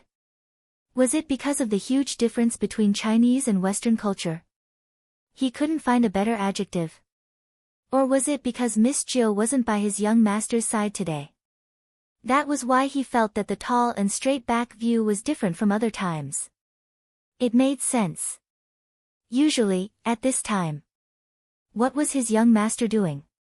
He was either helping Miss Jill to roll up her clothes or helping her to put on a scarf. He would even put on a hat so that Miss Jill wouldn't see the road. He wanted her to not be so naughty and obediently let his young master hold her hand and walk. But today, his young master didn't do any of these.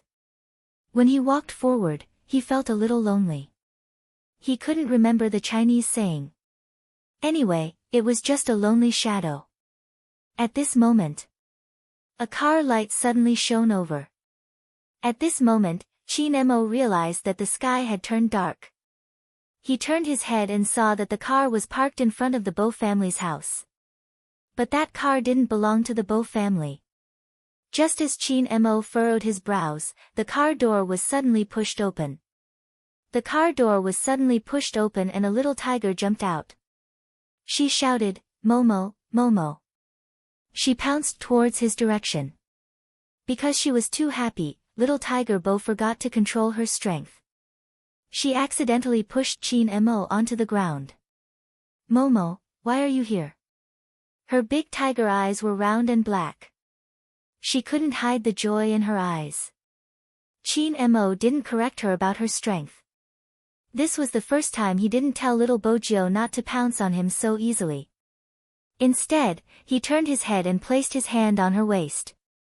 He probably wanted to enjoy this reunion after a long time. That was why he wanted them to be closer. But he didn't want others to see his emotions. Thus, he buried his head on the little tiger's shoulder. His voice was calm. "I'm back." This was the first time little Tiger Bo saw her little princess Qin being so proactive and a little shy. She happily took out the amulet she had begged from Master.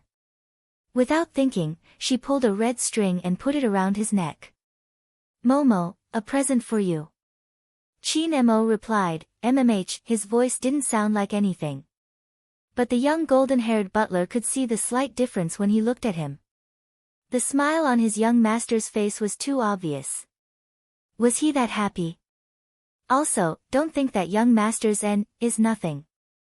Except for the things that Miss Jill gave him, he would accept them. If anyone else offered it to him, he would politely reject it. As long as the person who gave the gift was Miss Jill. Whether it was a small stone, a wild mushroom, or that huge piggy bank. This kind of inconspicuous thing was placed in the most conspicuous place in the room by the young master. It was impossible for others to touch it. On the other hand, the young master loved it when people asked him questions like, "Where did you buy this tiger piggy bank? It's rare to see such a big one." The young master would always reply lightly, "A certain little tiger gave it to me." In fact, the corners of his mouth were curling up slightly. At that time, the young butler inexplicably understood why the young master would place these things in the most conspicuous place. He was clearly showing off. Now, it seemed that the young master had one more thing to show off. The two little people hugged each other on the ground for a long time. Little Tiger Bo was still instructing, "Momo, the amulet can't leave your body. If not, it won't work. Momo, you must listen to me. MMH, listen to me." At the end of her sentence, little Tiger Bo stretched out her hand and touched Qin Mo's head. Grandfather Butler wasn't around. Besides the driver and the bodyguard, there was another person in the car. It was little William. He always felt that Jill had a special characteristic. It was that after seeing that little demon from the east, she would automatically block everyone around her. Little William followed them and called Bojo. Then, he said, "Joe, let's meet at another place tomorrow. If Uncle Bo doesn't come back today, come to my house and sleep." Grandfather Butler said not to stay at home alone. Little Tiger Bo didn't feel anything when she heard this. This was the sentence that Little William said the most these 2 days. When had Little Tiger Bo ever listened to him? But the moment Chin Mo saw Little William, the color of his eyes darkened.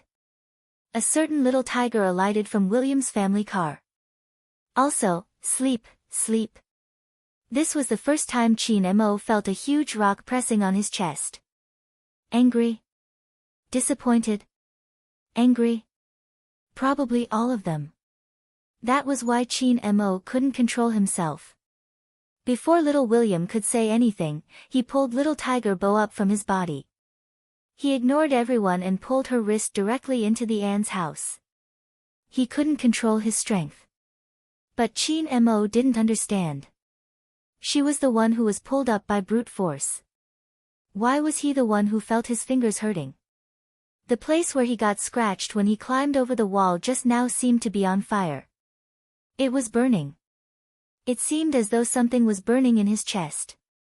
He thought that she would listen to him and not go out with anyone else. He admitted that his possessiveness wasn't normal. As an ordinary child, how could she not play with others? But Chin Mo couldn't control his thoughts. For example, he kept thinking that this was the little tiger he was raising. The little tiger should only look at him and play with him. She shouldn't be close to others. He only raised this little tiger. He wasn't interested in other people at all. Since he could do it, a certain little tiger should be able to do it too. But not only did she not listen to him, she even became so intimate with Little William. When Chin Mo lowered his gaze, he tried to calm his emotions but he couldn't. "Little Bojo, how many times have I told you? You are a girl. Can't a girl be reserved?" Little Tiger Bo's small face was serious. "I'm very reserved. You pounce on people whenever you see them. Is that considered being reserved?" Chin Mo knew that he was venting his anger but he couldn't control it. Little Tiger Bo's round eyes were a little gray. "Momo, if you don't like me like this, I won't pounce on you in the future. This isn't the first time you said this. You even said that you would listen to me obediently. Forget it, why am I telling you this? Little Bojo, I've said it before, if you want to play with others, don't play with me." Bojo's eyes were cold as she looked at Bojo. After he finished speaking, Chin Mo turned and walked towards the stairs. Little Tiger Bo instinctively wanted to hug him. "Don't always use this method." Chin Mo tilted his head. His small side profile was handsome and cold. "If you want to play with others, then play with them. I don't want to control you anymore."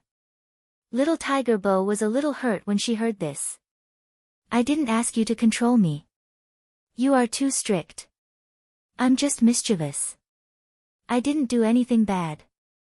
When Chin Mo heard this, he didn't say anything else. He went upstairs directly. The young golden-haired butler was a little dumbfounded when he saw this.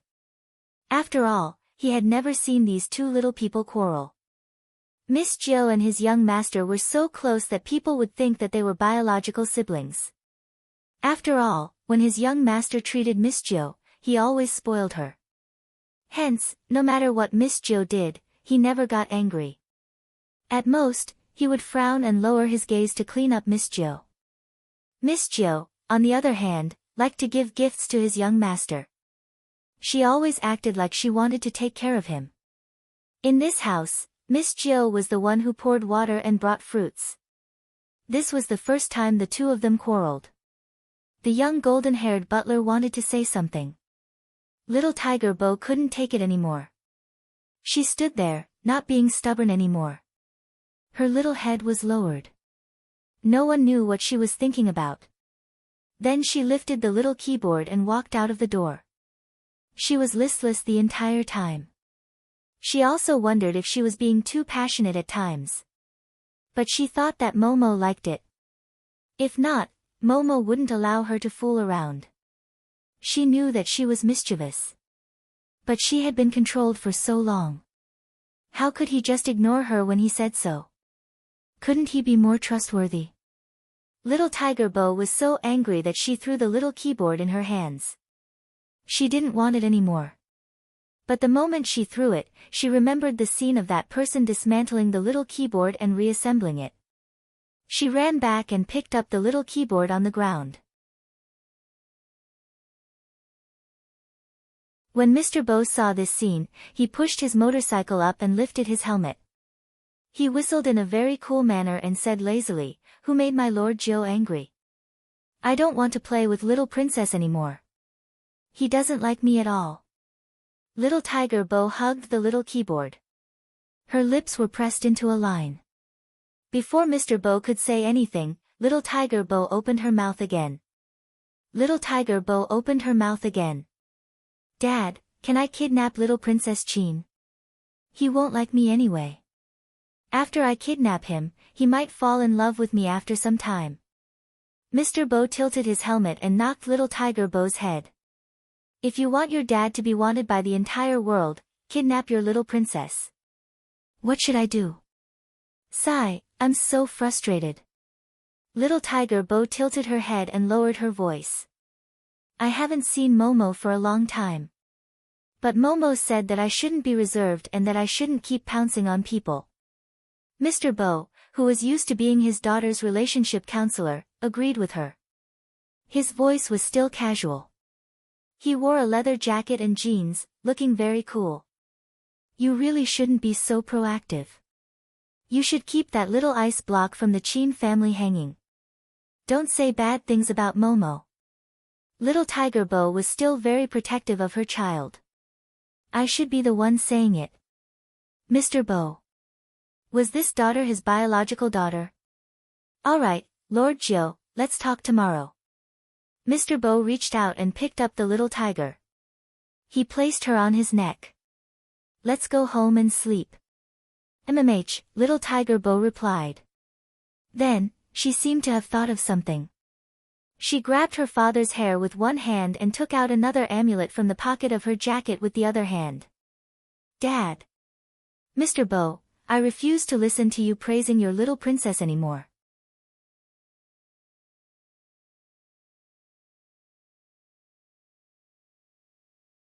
Chapter 1448. Little Tiger Bo widened her eyes. She had a serious expression on her face. "I praise my little princess because he is too good. For example, he knows things that Dad doesn't know. Mom says that he has a scholarly aura. He isn't like Dad who can't pretend no matter how hard he tries. Not only does he feed me, but he also tells me stories before I sleep and teaches me how to write." "Dad, you don't know how to write." In the yard surrounded by white fences, Mr. Bo threw his motorcycle into the yard casually. He didn't seem like an adult at all. "Lord Joe is too much." "What do you mean by pretending?" "I'm a PhD student, understand? I bought it." Little Tiger Bo sat on his neck and grabbed his hair. She glanced down. "Dad, don't talk about this anymore. I want my face too. After all, Mom always says that I'm like you." Mr. Bo yawned and smiled devilishly. "Isn't it good to be like me? That little ice block from the Chin family probably doesn't even know how to climb over a wall. How boring." Little Tiger Bo blinked. "Momo wouldn't do something like climbing over a wall." "Is that so?" Mr. Bo tapped the black cutter on his wrist. It projected a scene of a little ice block climbing over a wall. There was a surveillance camera in front of the Bo family's house. This was why Mr. Bo could go out and do some things without worry even if there was no one at home. It was because it could be monitored 24 hours a day. After Little Tiger Bo saw the scene, she made a decision in her heart. She definitely wouldn't let her little princess climb over a wall in the future. It was too dangerous. After being interrupted by Mr. Bo, Little Tiger Bo almost forgot to give him her amulet. Fortunately, after she changed into her pajamas, she remembered it and ran to the room next door. Mr. Bo was lying on the sofa.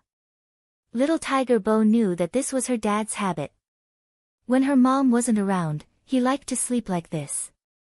He was like a cheetah that was ready to wake up anytime. "Dad, this is for you and Mom." Little Tiger Bo placed the amulet in Mr. Bo's palm. Mr. Bo raised his eyebrows and wore it. He wasn't superstitious, but the Bo family did have this origin. There was one thing that was true. Jill was too suitable to take over his job.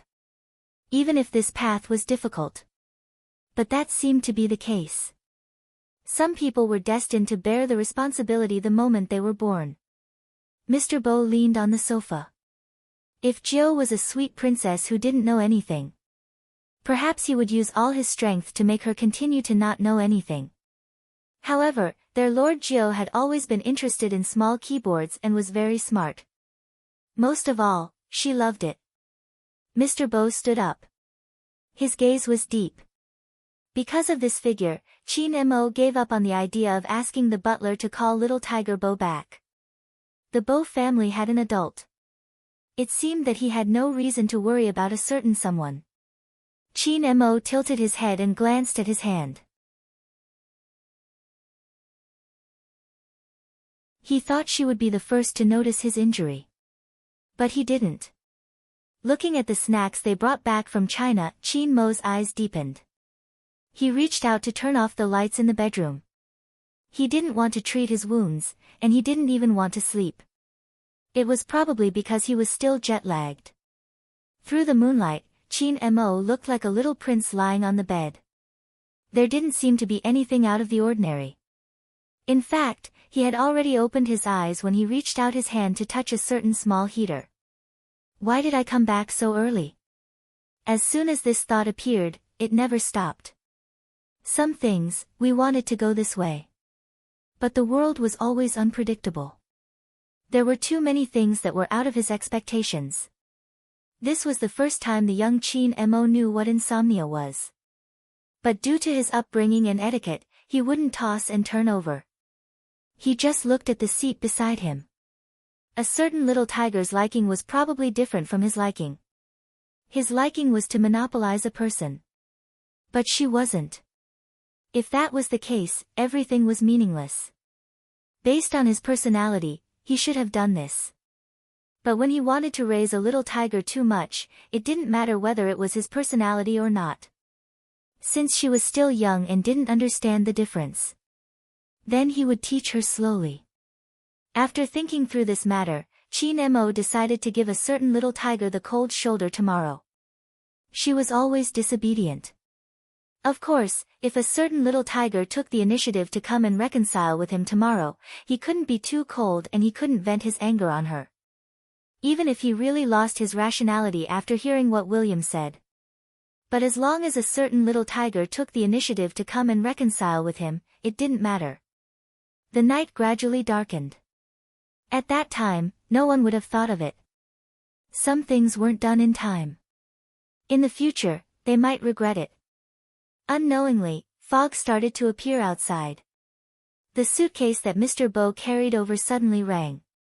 This made him, who hadn't slept soundly, open his eyes suddenly. There was a tracking setting inside. Once it locked onto the target, it would make a sound. Without any delay, he unlocked the small suitcase.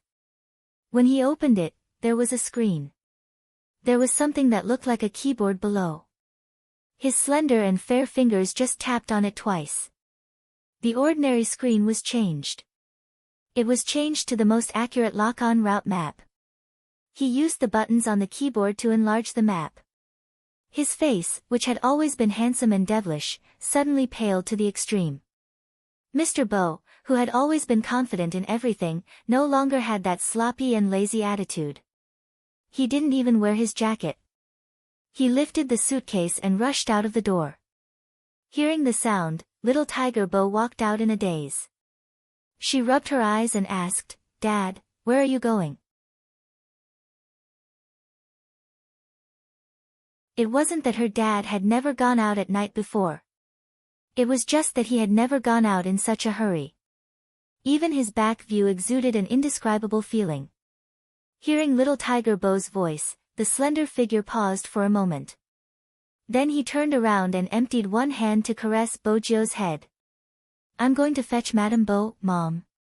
Little Tiger Bo knew that her mom was on a business trip. Didn't she say that she would come back in a few days? But it was good that she could come back early.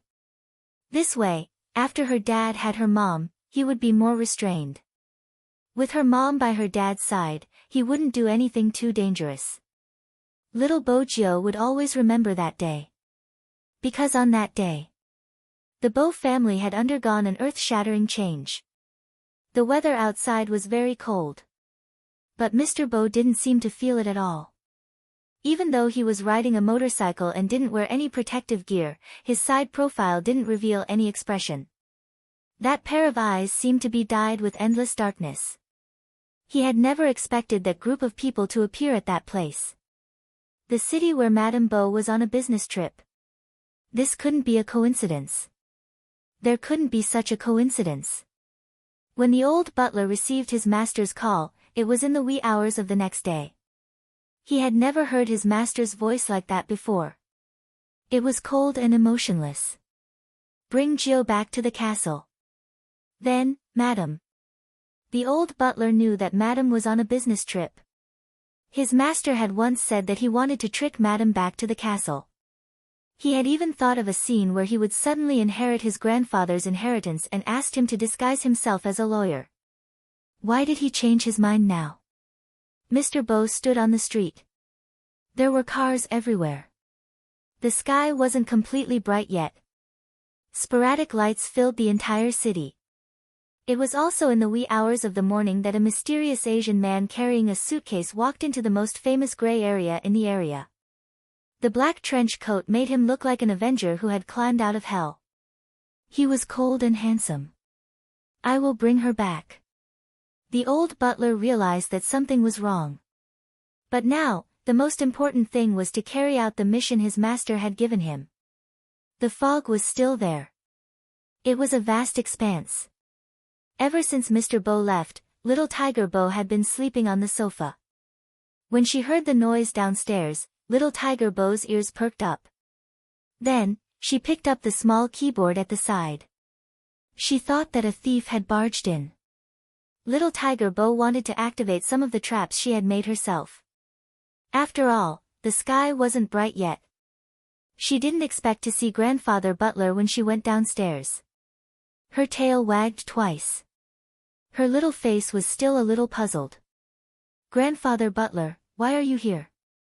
"Young lord." The old butler took a step forward. Like an English gentleman, he said, "Time is tight. I have to bring you away immediately." Little Tiger Bo instantly sobered up. Now. Now. The old butler scanned the surroundings. "Young lord, go and bring 1 or 2 sets of your clothes." "I don't need too many. The castle has everything. I need to go underground to clean up some things." Little Tiger Bo saw that Grandfather Butler had gone downstairs. The other things in the room hadn't changed. The clothes on the ground had been burned by Grandfather Butler using a special method. Little Tiger Bo didn't take many things. She had to carry the small keyboard in her arms. The other thing was the set that had been placed in the bedroom. That was taken by Grandfather and for her and Momo. Momo's face hadn't entered the picture. Only a pair of hands could be seen. But little Tiger Bo still treated it as a treasure. She carried it in her arms and glanced towards the Yin family's house. She wanted to wait until daybreak before leaving. That way, she would be able to tell Momo where she had gone. The old butler saw through his young lord's thoughts. He softened his voice. "Young lord, it isn't suitable for anyone to know where we are going this time. After we settle down, Master will help you contact the Yin family." Little Tiger Bo wagged her tail. She thought for a moment and raised her head. "Grandfather Butler, do you have a pen and paper?" The old butler would inevitably be soft-hearted towards his young lord. He knew what she wanted to do and didn't stop her. He watched as his young lord laid there and wrote inexpertly. The letter was written in both Chinese and English. The writing wasn't very good. Those who didn't know her wouldn't understand what she was trying to express. After all, little Tiger Bo didn't know how to write Chinese. She used drawing to replace it. The old butler only saw one sentence. I won't be mischievous in the future. Momo, don't be angry. I have to work hard to earn money now. In the future, I will be able to buy you. The letter that was written was placed into the mailbox along with a thumb drive. In the foggy morning, a little tiger stood in front of the mailbox. Her ears drooped and she glanced towards the direction of the room. Grandfather Butler, do you think my little princess will reply to my letter? Definitely. Their young lord was so cute. Who could bear not to reply to her letter? Little Tiger Bo was still a little reluctant.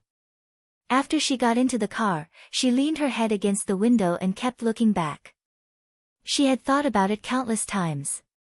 If only she hadn't quarreled with her little princess that time. After the quarrel, she didn't see him again the next day. She didn't even have a chance to apologize. That was probably the most regretful thing. She wanted to hug that person again. Even after they reached the ancient castle, she had dreamed of him carrying her on a chair and brushing her teeth for her. He was afraid that she would have a toothache, so he controlled the amount of sweets she ate. When she lost her teeth, he would snap his fingers at the toothless little tiger when he smiled. He didn't think that she was ugly either. He even gave her something to grind her teeth with. All of this seemed to vanish into thin air after daybreak. Because it was also 9:00 in the morning that day. Little Tiger Bo saw Mr. Bo, who had returned to the ancient castle. However, there was only her father. She didn't see her mother. Her father, who said that he wanted to bring her mother back, was alone. At that time, little Tiger Bo was still in a daze. She thought that her mother was busy as usual and didn't come back with her father. Mr. Bo's hands were dripping with blood. His long legs were supporting the motorcycle. His black trench coat was fluttering in the wind. When he took off his helmet, he gave off an indescribable feeling of darkness and fatigue. The old butler's worry was obvious. When he looked at Mr. Bo again, the light in his eyes was different from usual. Little Tiger Bo hugged her little keyboard and called out, "Dad." Mr. Bo seemed to have regained a trace of rationality. His face was stained with blood. His slender figure knelt on one knee and placed his head on little Tiger Bo's shoulder. His voice was a little hoarse. "Lord Joe, I'm sorry. This time, I'm afraid I have to go against my words." What did he mean by going against his words? Little Tiger Bo didn't understand why she was crying. It was probably because she felt her father trembling slightly. It was so unfamiliar. Little Tiger Bo didn't ask where her mother went. She didn't dare to ask. She was a little afraid. No, it wasn't a little. She was too afraid. She hugged the little keyboard in her arms and allowed her father to lead her to a place. She saw many people. She also saw her father's cold smile. Send them to where they should go. It was a kind of hatred. A hatred that couldn't be erased. It was also at that time that little Tiger Bo understood a principle. At the same time, she hated this kind of person the most. Don't always stand on the moral high ground and ask people to forgive you.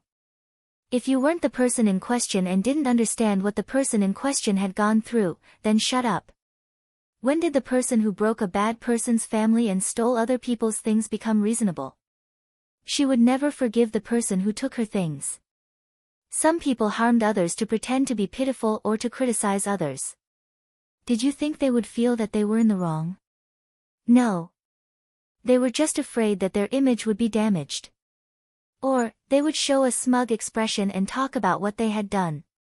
The heavenly axiom should be a cycle of retribution. The heavenly axiom wouldn't carry out this retribution on her behalf.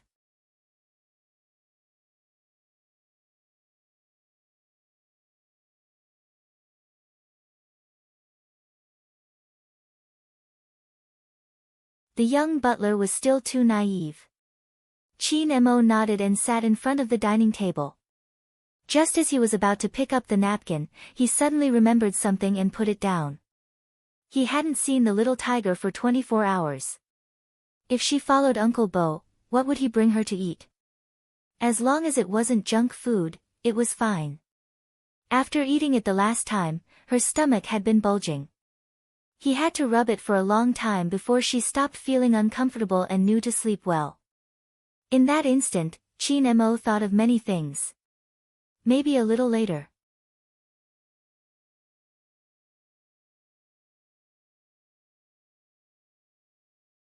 Chapter 1450.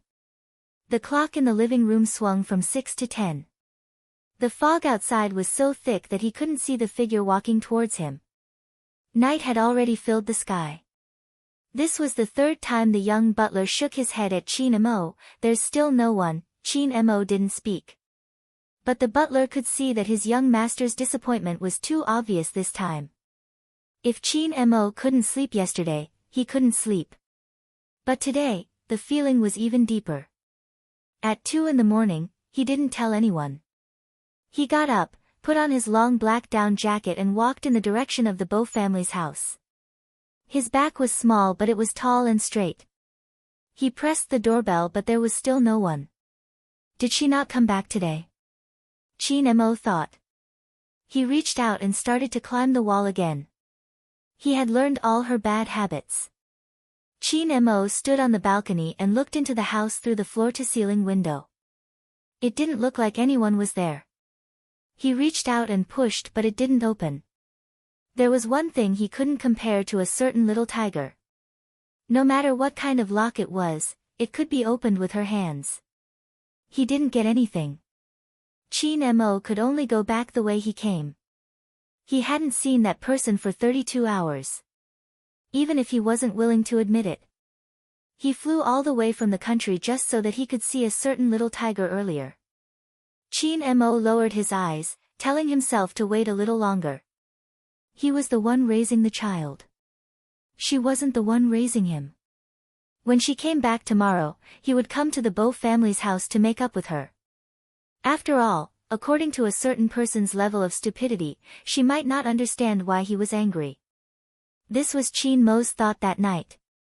The next day, early in the morning, he asked someone to make a basket of soup dumplings and prepared to bring the things over. Seeing his young master like this, the young butler couldn't bear to say that there was no one at the Bo family's house. He watched as the smile on that handsome little face gradually disappeared. His young master stood in front of the Bo family's house, carrying things in his hands. The way he pressed the corners of his mouth made people think of the word lonely. Fortunately, his young master didn't stand there for long. Instead, he turned around and walked in another direction.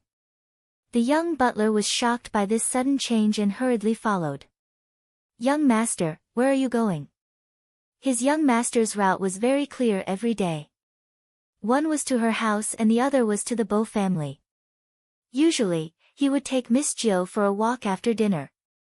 He had never been to any other place. What was going on this time?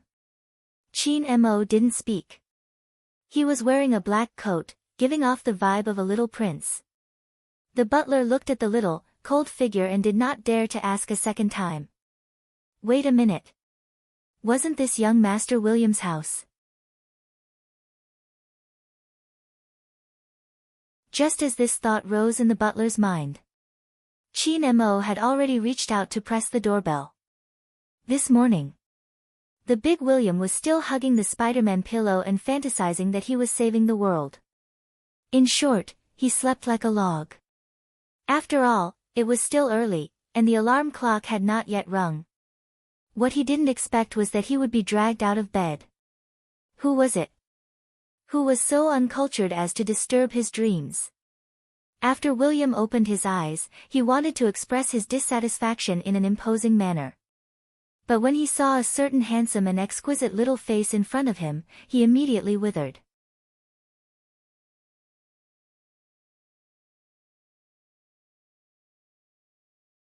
Chapter 1451. William swallowed and tried hard to maintain his dignity. Why did you come to my house? Chin Mo glanced at him and then threw him aside. Little William didn't understand why the other party wasn't speaking. His grandfather walked in and smiled at the two of them. William has never woken up early. Chin, you are indeed amazing. Little William watched as the little vixen nodded politely. He was extremely humble. Where was the force he had used to drag him down by the collar just now? This little vixen from the east only knew how to act. Little William was so angry that he didn't know what to say. He could only grab his hair and stand up. Once his grandfather left, the little vixen revealed his true colors. Not only was his voice low, but his little face was also cold as though someone owed him money. Where is Joe? Why are you asking me this question? Little William felt wronged. Ever since you came, Joe stopped playing with me. Although she didn't play with me much in the past, don't you know the methods you used? Chin Mo looked at him and said faintly, stopping Joe from playing with you is considered a method? Little William. Don't you find it shameless to say it so openly? I'll ask you again, where is Joe? Chin Mo repeated. The murderous aura made the big William grab his red hair.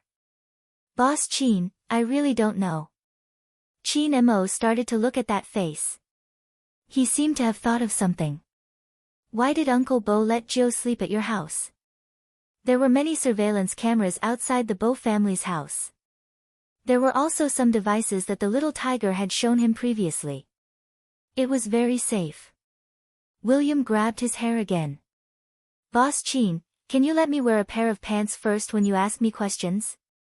Chin Mo raised his eyebrows. William shrugged. His nose was still red. All right, I won't wear it. The question is more important. But why do you keep asking me things that even I don't know the reason for? Uncle Bo told my dad that he was busy recently and couldn't take care of Joe. He asked my dad to take care of her. It would be best if he could bring Joe to the filming set often and not always stay in the same place. But now that you mention it, I find it strange too. Uncle Bo has been busy in the past but he has never done such things. When Chin Mo heard this, his hands suddenly slid down. He had a bad feeling about this. That kind of premonition was innate. It's a little strong. There was also an indescribable emptiness. He didn't stay at William's house any longer. He knew that he wouldn't be able to get anything out of them even if he kept asking. On the other hand, little William was confused. What's going on? Why does this little monster look so distracted? The young butler was downstairs and didn't know what was going on. However, as he watched his young master walk down, he felt as if his entire being had been sucked out, and even his little face was a little dazed. Blank? He was not sure if he had used the wrong adjective. Two people returned to settle down. Chin Mo looked at the pile of New Year goods.